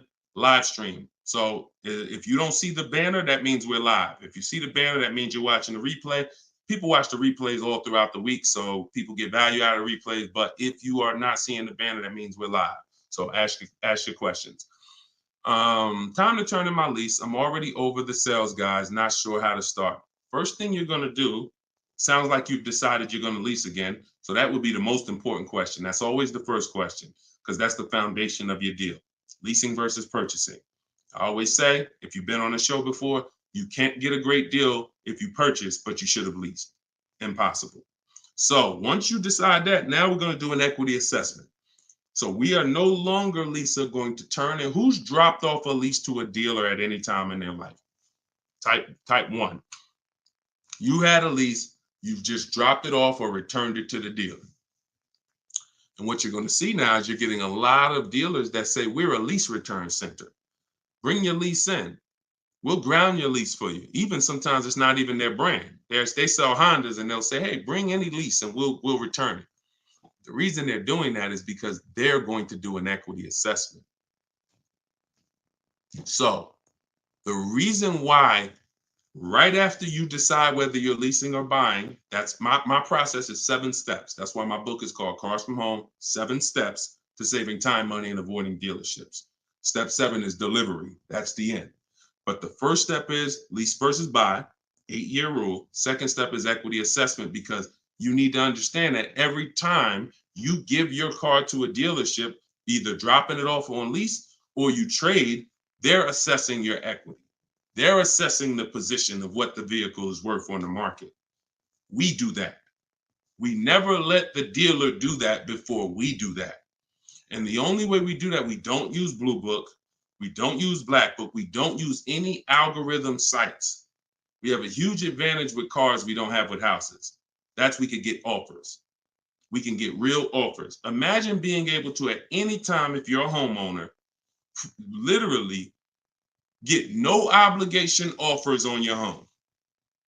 You could just put your home, you could just go to buyers and say, here, this is the kind of house I got, and you could get multiple offers. Hey, I'll pay this for it, I'll pay this for it, I'll pay this for it. That'd be amazing, but you can't. So all they have with homes is algorithms, Zillow, Zestimates, and all of that. With cars, we can get real offers from the people who compete to buy cars. And this is our first step before we budget, before we think about what car we want, before shopping, we are doing an equity assessment. So what that looks like, Jane, is Lisa, is you're going to call your leasing company and you're going to get the payoff. There's two types of payoffs, a customer payoff, a dealer payoff. Depending on the brand, sometimes they're the same, sometimes they're different. Sometimes the dealers don't have to pay taxes. And so it depends. There's no hard rule, but you're going to get the customer payoff. Customer payoff, then you're going to ask them if you, that step is the same for everyone, whether you own a car, you lease a car, doesn't matter. Only people who don't have to do that is if you have a paid off car. You skip that step and you go right to the next step. But if you have a lease, you're going to ask an additional question. Do I have a third party restriction? If you don't have a third party restriction, you can sell to the highest online bidder. The bidders that we're going to get, if you own your car outright, you can sell to the highest online bidder. You have a lease with no third party restriction, you can sell to the highest online bidder. If you have a finance car with a bank loan on it, you can sell to the highest online bidder. The only people who can't sell to the highest online bidder are leases with third-party restrictions. So you're still going to go and get the offers from the online bidders because you want to know a roundabout of what the car is worth. So we're going to go to CarMax. We're going to go to Drive. We get 6 offers. This is the equity assessment laid out in my book, step 2. When you do this, you're getting CarMax offers, Driveway offers, Carvana offer, Kelly's Blue Book Instant Cash offer, AutoNation Sell My Car, and Car Guru Sell My Car. When you get to the point where if you lease, pay attention. See, there's a lot of details. This is why I say when y'all are trying to look through all my social media videos, you don't realize what things are applicable to you and which are not. So I'm talking to 4 different types of people right now. People who, all of you should be doing an equity assessment. People who have a car that's owned outright. People that has a car with a loan on it. People that has a lease, no third-party restriction. People who have a lease with a third-party restriction. So you have to take the nuances and say, all right, that part was for people with third-party restriction. This part is not. I don't have a third-party. So when you call and you get a third-party restriction, you need to take a different route to sell. But everyone's going to get those 6 offers. Everyone. Shout out to y'all tapping the screen, running the likes up. And shout out to the sharers. Thank you to everybody that shares the broadcast. It means a lot. Tag your closest friend. So now you get those 6 offers. If you have a lease, whenever you're on those websites, it's going to ask you, is the car owned, financed, or leased? You want to put owned.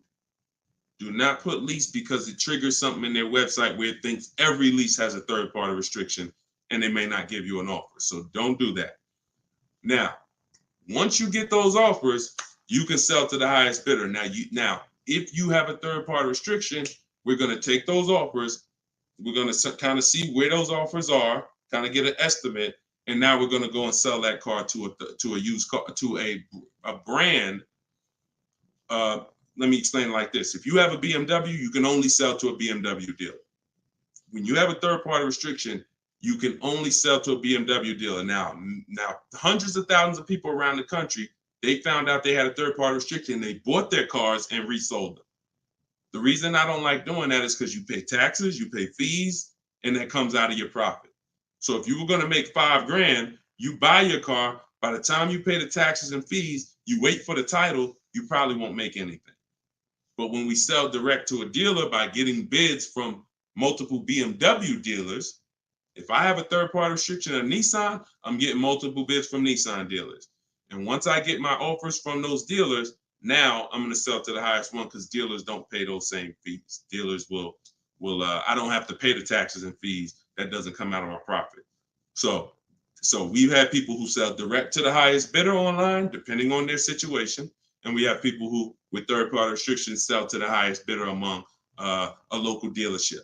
But we must get bids. Doesn't change. We get bids no matter what. So some people say, Deshone, I use what you teach. I went on those websites. They said they don't buy leases. You didn't do what I told you to do. You put that it was a lease in there, and then no, you don't. No, you have a third-party restriction. We sell to a dealer of the same brand. We get bids from multiple dealers. That's what I'm saying. So it's laid out in my book. If you want the roadmap, if you don't want to try to remember this, TikTok bio, Instagram bio, comment section on YouTube or Facebook, or you can scan the QR code, get your book for 75% off. You won't pay the normal. Hold on one second. Let me turn this off. You won't pay the normal $97. Okay, so that's the equity assessment. When you said, Lisa Jane, I'm not sure how to start, that's the process. Because we never return a lease that has equity. We don't return a lease until we find out that there's no equity. If there's no equity, then we'll drop off the lease and we'll shop for our replacement vehicle. All right, good question. Go ahead, Dolan. Good evening. How do I narrow down the luxury brand of car desired after filling out the shopping sheet? I'm looking at cars. Once you fill out the sheet and you're looking at, you're talking about you're in the step 4 shopping. Val, you're trying to decide what you want. Hold on, let me be clear. If you're in the phase where you're trying to decide what we want, we see in step 4 we have a whole process, a whole step that's called shopping, not buying.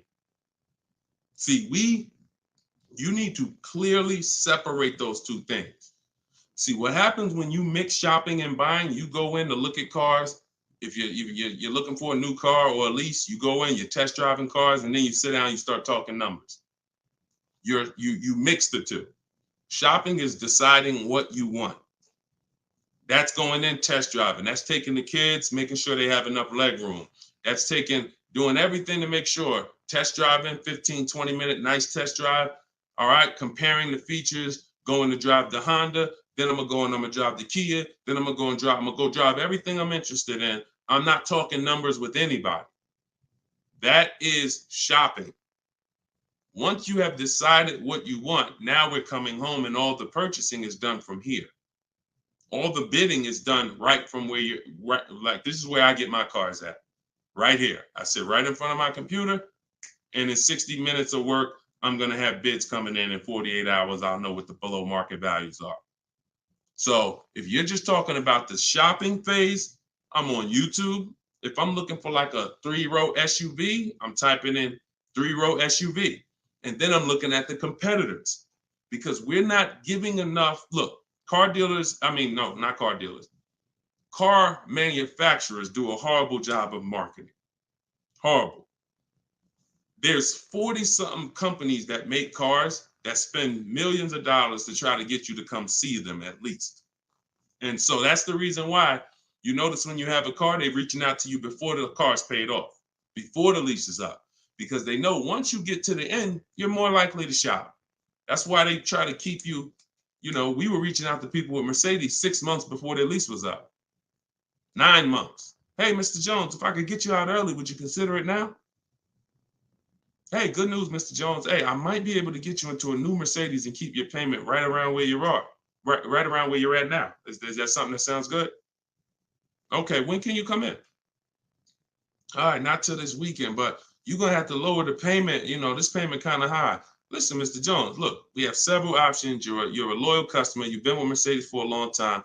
Anytime you listen, I promise you, me and my manager will work hard to make sure you get a number that works for you. But the first thing we want to do is pick a car. We got a lot of nice new models.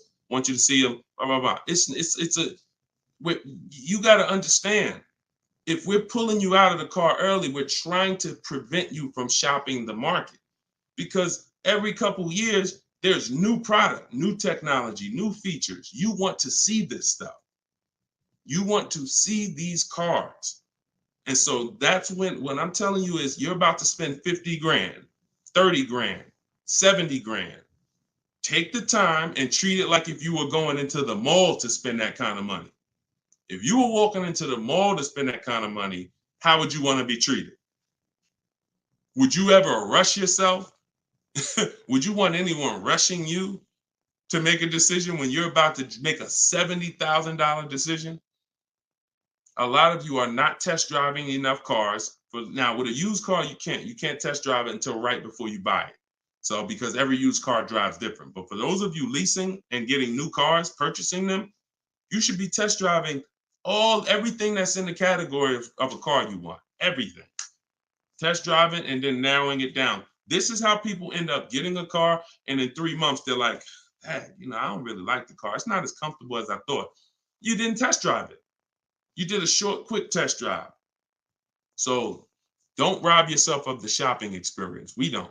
That's why I have a whole step that is only devoted to shopping.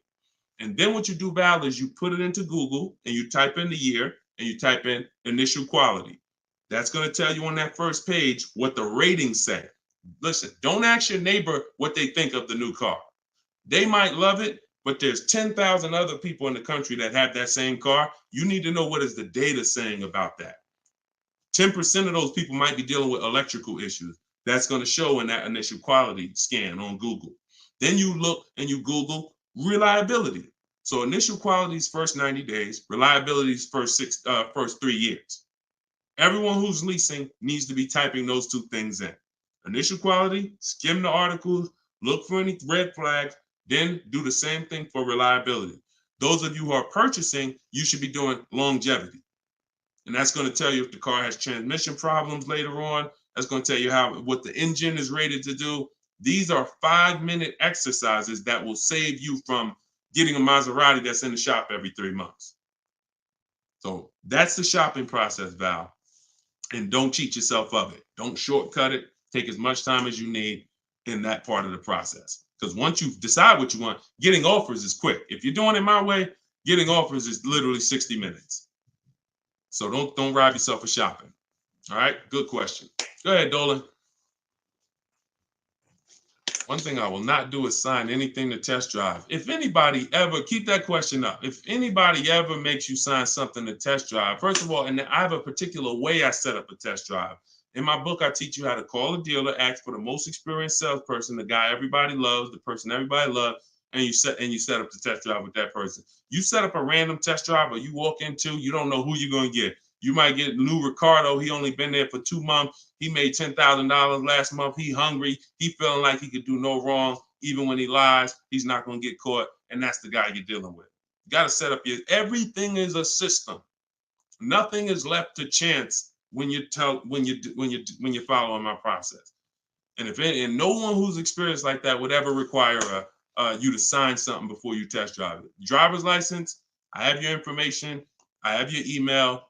Okay, that's what we need. All this other stuff is just a trick to lock you in. It's ridiculous. Okay. All right. This one's from YouTube. Deshone, I got equity now at the end of my lease, but I got a third-party restriction. How can I sell it to a dealer without buying a new one?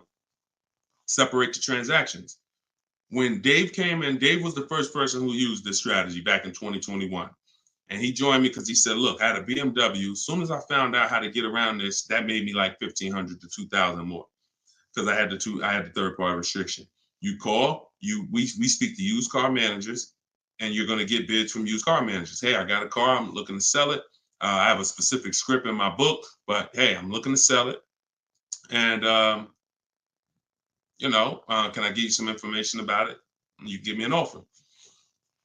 And we want to get at least 3 offers. It's a relatively new car, 2-3 years old, and that's it. You're having conversations and you're getting offers. These guys, their job is to buy cars. So, but that's independent of who you're getting the car from. So if I talk to a guy and he was like, look, I like the car, I can pay you this for it, I'm going to tell him, look, okay, I'm about to shop for my new car. I'm looking to have that deal done in a couple weeks. And as soon as I make that deal and schedule the delivery, I'll call you and I'll drop off this car to you. Now he's going to say, well, if too much time passes, I might have to look at it again. No problem. Understand. If 2 months pass, then yeah, I would keep in touch with him and be like, hey, I'm still shopping. Do you need to take a look at it again? Just so the person, I'm always, anyone who's listening to me who uses my stuff, they're always locking up equity in who they're going to sell the car to before they focus on the new car shopping. Before. Equity needs to be, because that's a bidding process. I've already gone through the bidding process. I know who I'm giving my old car to. Now I'm on to my next car. I'm on to the replacement car. I'm on to the loan that's separate. But this needs to be locked up first, because what will happen is you've been taught, don't tell the dealer about your trade till the end. Let me tell you how horrible, who's heard that advice? And I'm gonna tell you why that's the worst advice about getting money for your trade-in you could have ever listened to. Hopefully you never listened to it, but who's heard, don't tell the dealer about you that you have a trade until the end? Who's heard that? Okay, Adri said, I've heard that. Okay, who's heard that? Okay, SS, I see you on YouTube, me. Okay. This is a widespread thing. If you go on any of the negotiators' websites or whatever, or you see social media videos, they'll tell you, I'm gonna tell you why that's horrible. Because they're teaching you to shop a way where you are gonna negotiate your way to a deal. You're not sitting at home bidding. And then, so you're spending this time, and now you get the dealer to a price that you're comfortable with. All right, I like this price. Now they're telling you spring the trade on them. So what happens when the dealer doesn't give you what you think the trade is worth? What happens? Because if a dealer gave you a great price on and you don't know that because you don't have enough offers, I'm gonna continue to emphasize that. You don't know you have a great price unless you have 4 or 5 other offers to compare them to. I have a great price from you. But so now dealer says, look, I know you think your car's worth 18, but I can only pay 16. That it's max is 16. Now you're like, all right, well, listen, I'm out. Okay. Who lost there? SS, I know you walk away. I know. You lost. You just sat there and negotiated hours only to get up and walk away with no car. See, I don't know about you guys, but I'm really interested in the people who your money's just as important as your time. Time is just as important as your money. No one's going to waste my time. And I want you to have strategies where no one can waste your time. Because while you're sitting there for 2 hours and getting up to walk away, the salesman's like, okay, listen, they don't know their car's not worth 16, but whatever. Somebody else is going to buy this car. So you're going to go and do that same thing again with some other dealer. 2 hours, 2 hours, 2 hours.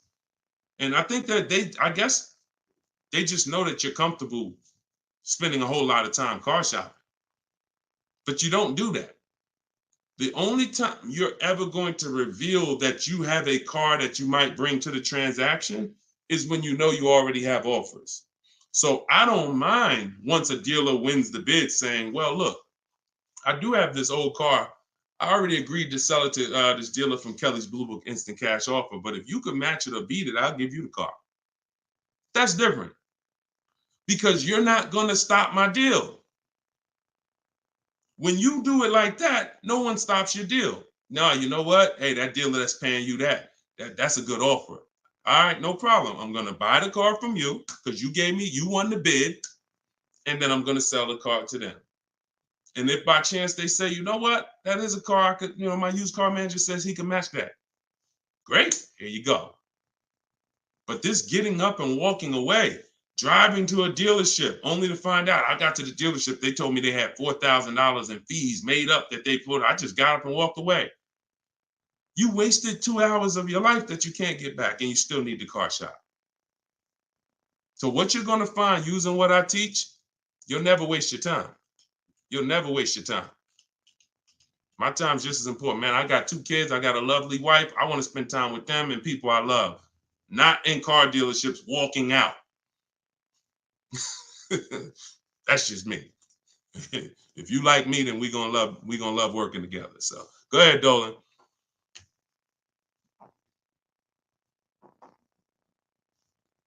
All right. Why is the dealership telling me I have to pay a down payment on a lease? You're only talking to one dealer. That's it. 80% dealer. See, listen, lazy shopping. And listen, I don't know you, Jamaica. I don't know how familiar you are with my stuff. 80% of dealers are overpriced. 80% of dealers are gonna lie. You're only dealing with one dealer. That's what you're gonna get. You're at the mercy of one dealer. But I'm gonna tell you something. You're never gonna get stuff like this. Total $690 a month, $54,000 BMW, sitting at home getting bids. Look, absolutely thrilled to share. I graduated. She joined my program back in 2020. Now, just so you know, I have a video program and coaching. It's the same. It's based on the book. It's 7 steps videos, 7 steps, 7 steps in the book. So, you know, for those of you who want to know about this other program, you go to my bio, you can attend my masterclass, and you can attend my free masterclass. But this is what happens when you bid. Look, when you get bids. This is my first time leasing a brand new car. Got a 2023 BMW. This was last year. Awesome lease incentive, 75 off, plus you got $1,000 off. Look, Greg, 527. Look, monthly payment, 527. You don't see down payments here. Look, Danielle, $550 a month with first payment down. That's it. Included maintenance, gap insurance, all the fees. Look, we could do this all day long. This was Bonita in the middle of the pandemic. Middle of the pandemic, while people were paying $5 grand and 10 grand over sticker for Telluride. Look, I got my got my dream vehicle, 2023 Kia Telluride. Got that in December 2022. Bids, 600 down, 600 a month. That was a 1.25 lease. I remember when she got it. And I always show that because people were out there, oh, there's no deal. People have been saying that for years. People have been saying that to me for years. Deshone, there's no deals out here. Somebody probably wrote that in the comments. I'm sure that's one of the questions. Sean, it seems like it's no deals out here. And listen, no strategy, no deals. Strategy, great deals. So one of the things we're never going to do is listen to what one dealer says. 5 dealers, 5 offers. You could do it your way, manually, or you could do it my way. It's up to you. But you get 5 offers because 4 are overpriced. That's the numbers. Okay? And that's how you guarantee when you drive off with a car that you paid the lowest price in the market. You can't guarantee you paid the lowest price in the market when you only got one price. You can't guarantee when you only got 2 prices. Now, somebody who in my book, I teach something called the 25-to-5 strategy. This is for new cars and leases. We connect with 25 dealers online using my templates. You copy and paste. I got all my stuff in there. You just fill in what you want.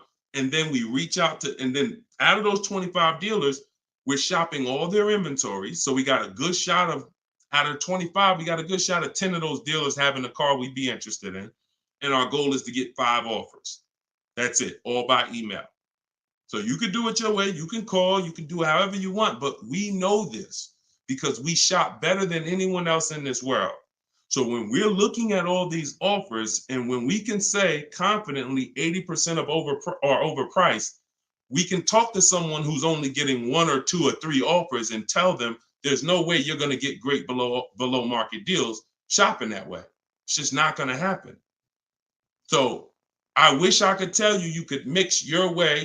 The only thing I can say about mixing your way is if you don't want to use my strategies to get the 5 offers. You want to get 5 offers some other way, God bless you.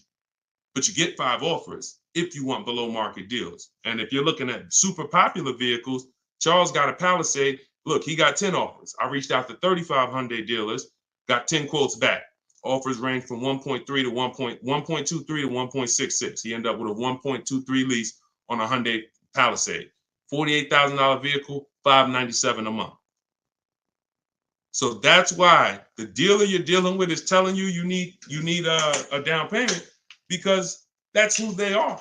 They're an 80% dealer. They're an 80% dealer. All right? That's just what it is. Strategy. Go ahead, Dolan.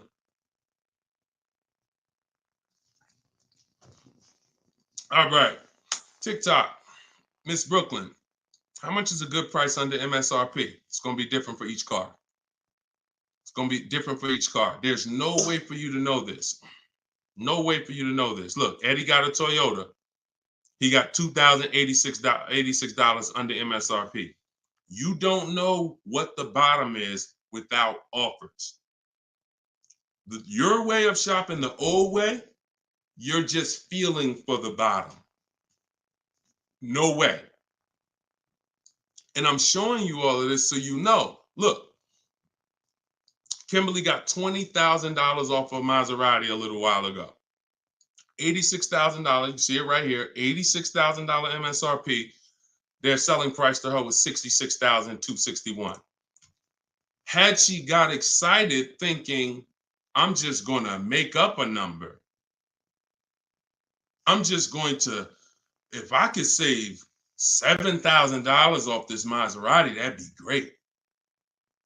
We don't pick what the bottom is. We get enough offers and it reveals what the bottom is. You get a bunch of offers on a Toyota Camry, the lowest offer, $2,000 under MSRP. Now, Kimberly, Maserati, that car, 20 grand off. Look, Sean, $20,000 off his F-150 Lightning XLT. Look, MSRP 73, dealer discount 4,900, 15,500. Now, just so y'all know, the 80% dealers are not even going to tell you there's a $15,500 rebate. So don't think he was just looking at a bunch of offers and everyone had a $15,000 rebate. Some people tell you, okay, there's $7,500 in rebates. Some people tell you it's $2,000 in rebates. If you're sitting in front of them, what do they have to tell you that for if you don't have, you're not going to shop. The statistics show, unfortunately, average people are going to shop 2 dealers. That's statistics. That's something that we're trained on. 2 dealers. So if you're going to shop 2 dealers and you're going to shop like the average person, why the heck am I going to tell you there's a $15,000 rebate on this vehicle when you're sitting in front of me and we just negotiate? That's what you're going to get. So it's no way for you to predict where the bottom is. Look, it's no way.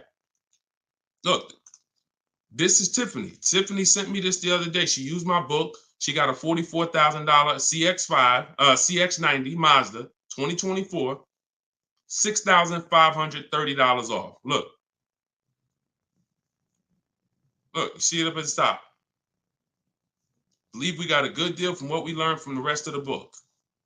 This is a bid. Now, I'm going to tell you, I don't care how big the discount is. If it's from one dealer, that's not enough. Because again, the discount could look amazing. Wow, 7 grand off, 10 grand off, 15 grand off. Until you get the 5 offers minimum, what if the max was 20 off?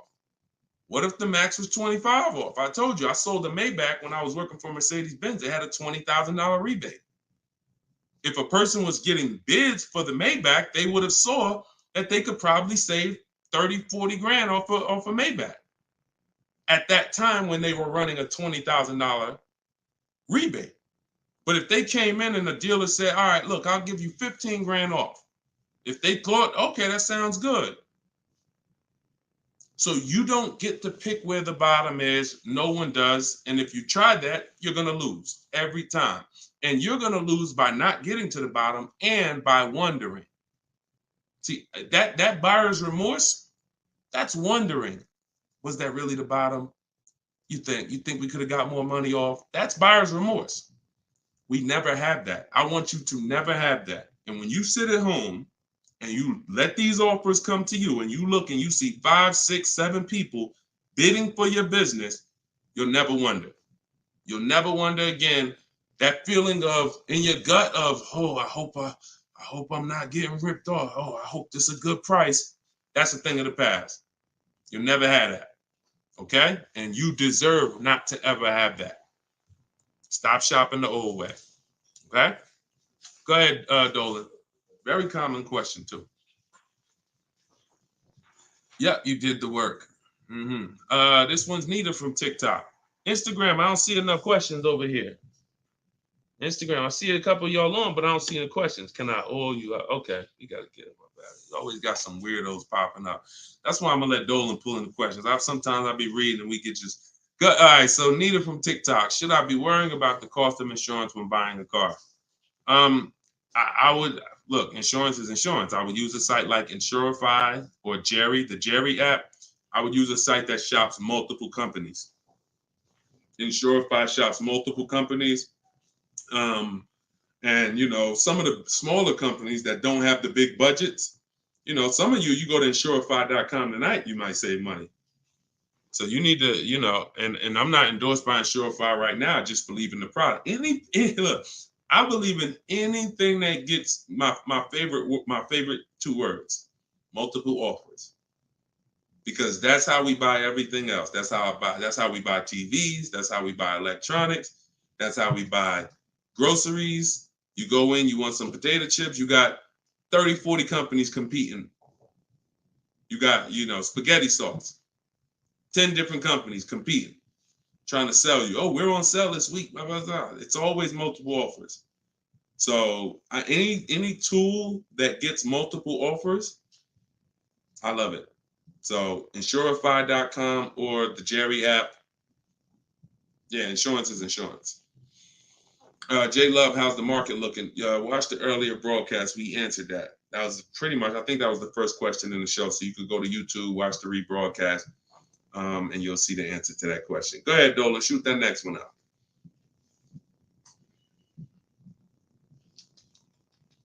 Okay, what is a third-party offers? What is a third-party restriction? Third-party restriction is a restriction in your lease contract that says you cannot sell direct to a used car buyer other than a dealership of the same brand. So we get bids from Carvana, CarMax, Driveway, Kelly's Blue Book Instant Cash Offer, Car Gurus, and AutoNation. 3 of those offers are from local dealers. 3 of those offers are from online car buyers. And they cut a check same day. Simple process. They compete. Third-party restriction means you can't sell direct to them. You would have to buy the car and resell it. We don't do that. We sell to a dealer of the same brand. We get bids from a dealer of the same brand. So that's what a third-party restriction is, and that's how we handle those. All right. Go ahead, Dolan.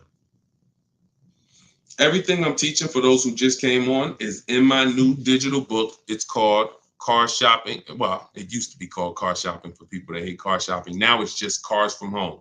7 steps to saving time, money, and avoiding dealerships. So for those of you who want the same results that you're seeing from all these people, if you want those below market deals to be your below market deals, and you get the roadmap, you get the guide, it's a step-by-step blueprint.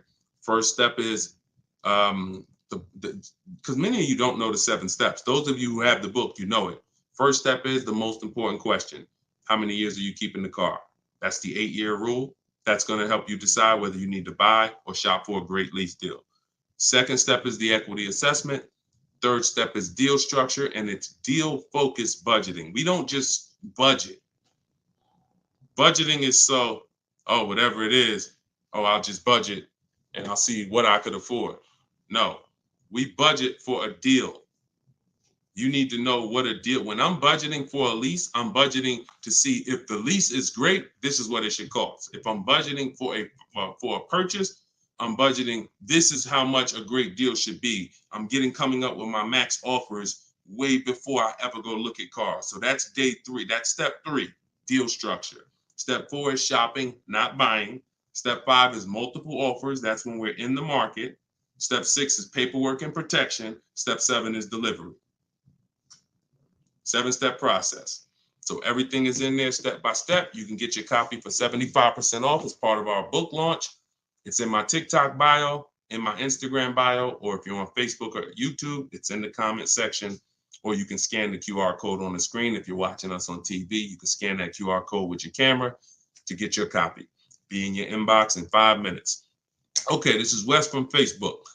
How do you feel about vehicles that are well over MSRP? Don't. See, I mean, if you guys can't see that you need help, because the language you're using is really desperate language.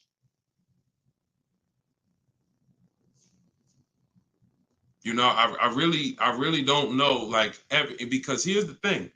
You're walking into dealers because that's all you know to do, and you're saying that stuff. Vehicle I'm interested in selling almost 20 grand over MSRP. I remember when the new Broncos came out a couple years ago during the pandemic, and people were paying 10 grand, 20 grand over MSRP for them.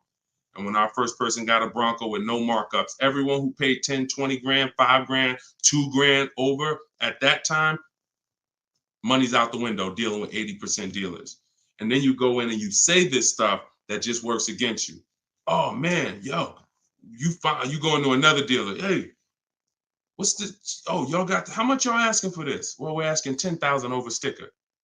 Oh, okay, that's better than the other deal. This other deal I was in, they was asking 20 grand over sticker. Negotiating against yourself. How you gonna turn around and ask me for money off when you just said that the price, because I'm 10 grand over, I'm good. Oh man, you only 5 grand over stickers. Man, you all right, this is good because the other one was 20 grand over sticker.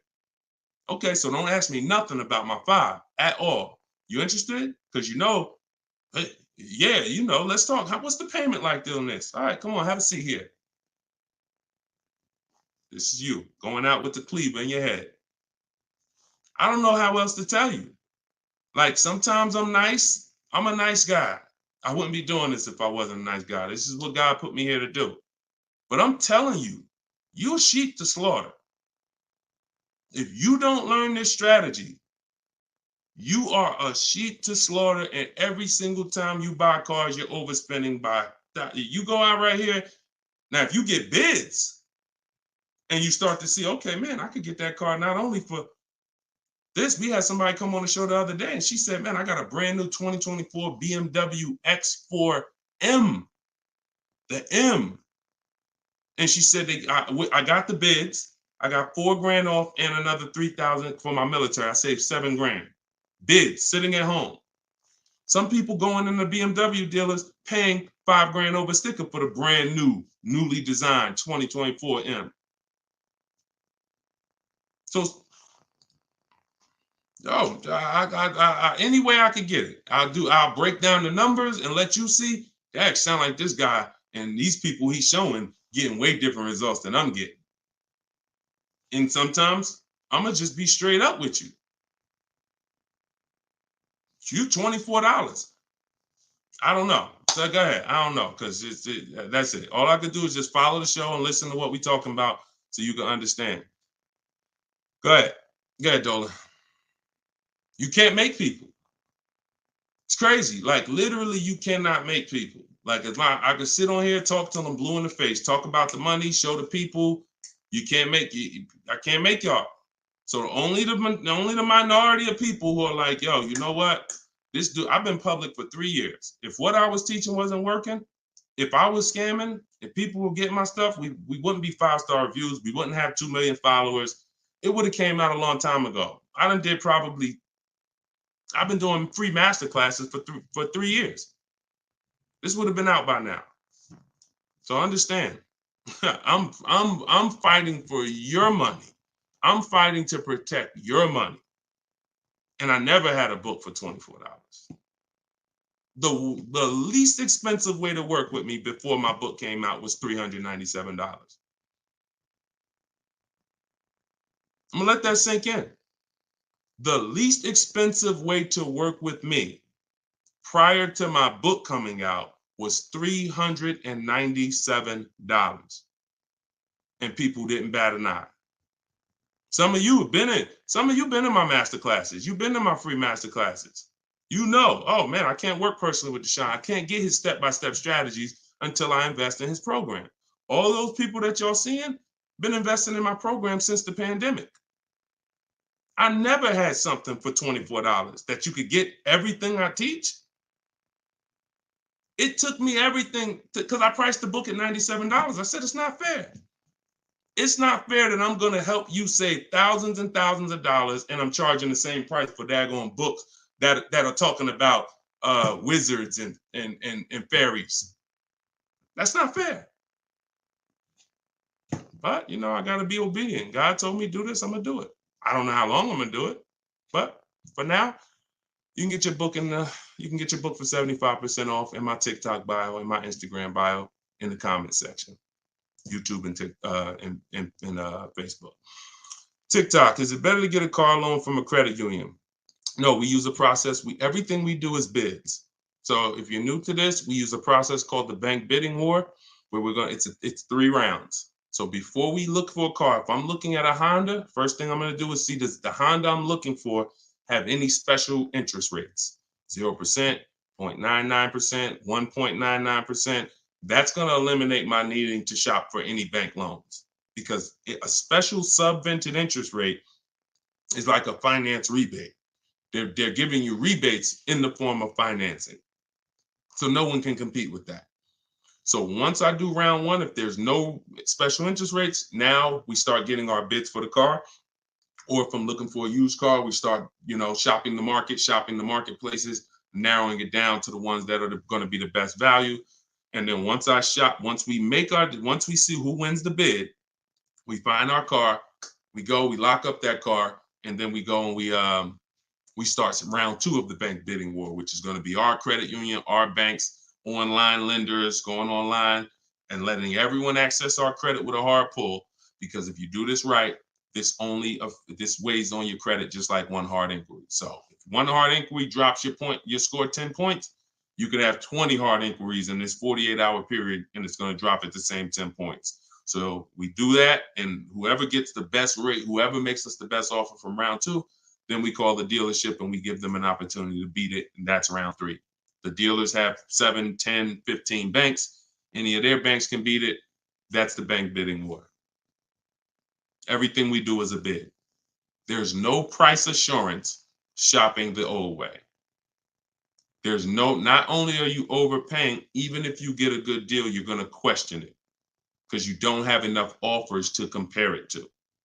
Once you have enough offers, I had 10 banks compete for my business. I know I got the best rate. We need to know. That's the name of the game.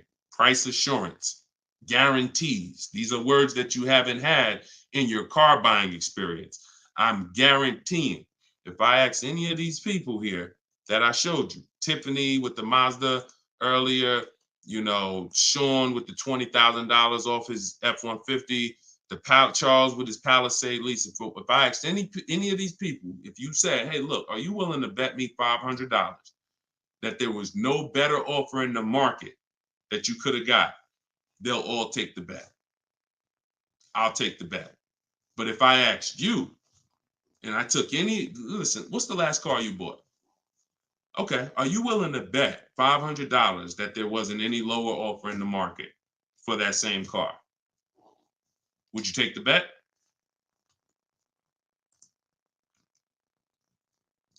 No price assurance. No price assurance. Price assurance only comes through multiple bids, multiple offers. All right. All right, y'all. I think we're going to wrap. Thank you, Nita. I'm glad you enjoyed that. We've been on for about an hour. This is our 7 p.m. show. You may see the rebroadcast. Well, we'll see the rebroadcast. You can invite your friends to the rebroadcast. We play them throughout the day on all our channels. Everything I'm teaching is out of my book. You guys know that. If you want to attend my free masterclass, we have a link in the comment section for you. It's called Everything You're Doing Wrong, Buying, Selling, and Leasing Cars. It's about an hour. So you could go there. Hold on. We're going to wrap, Dolan. Man, I'm tired.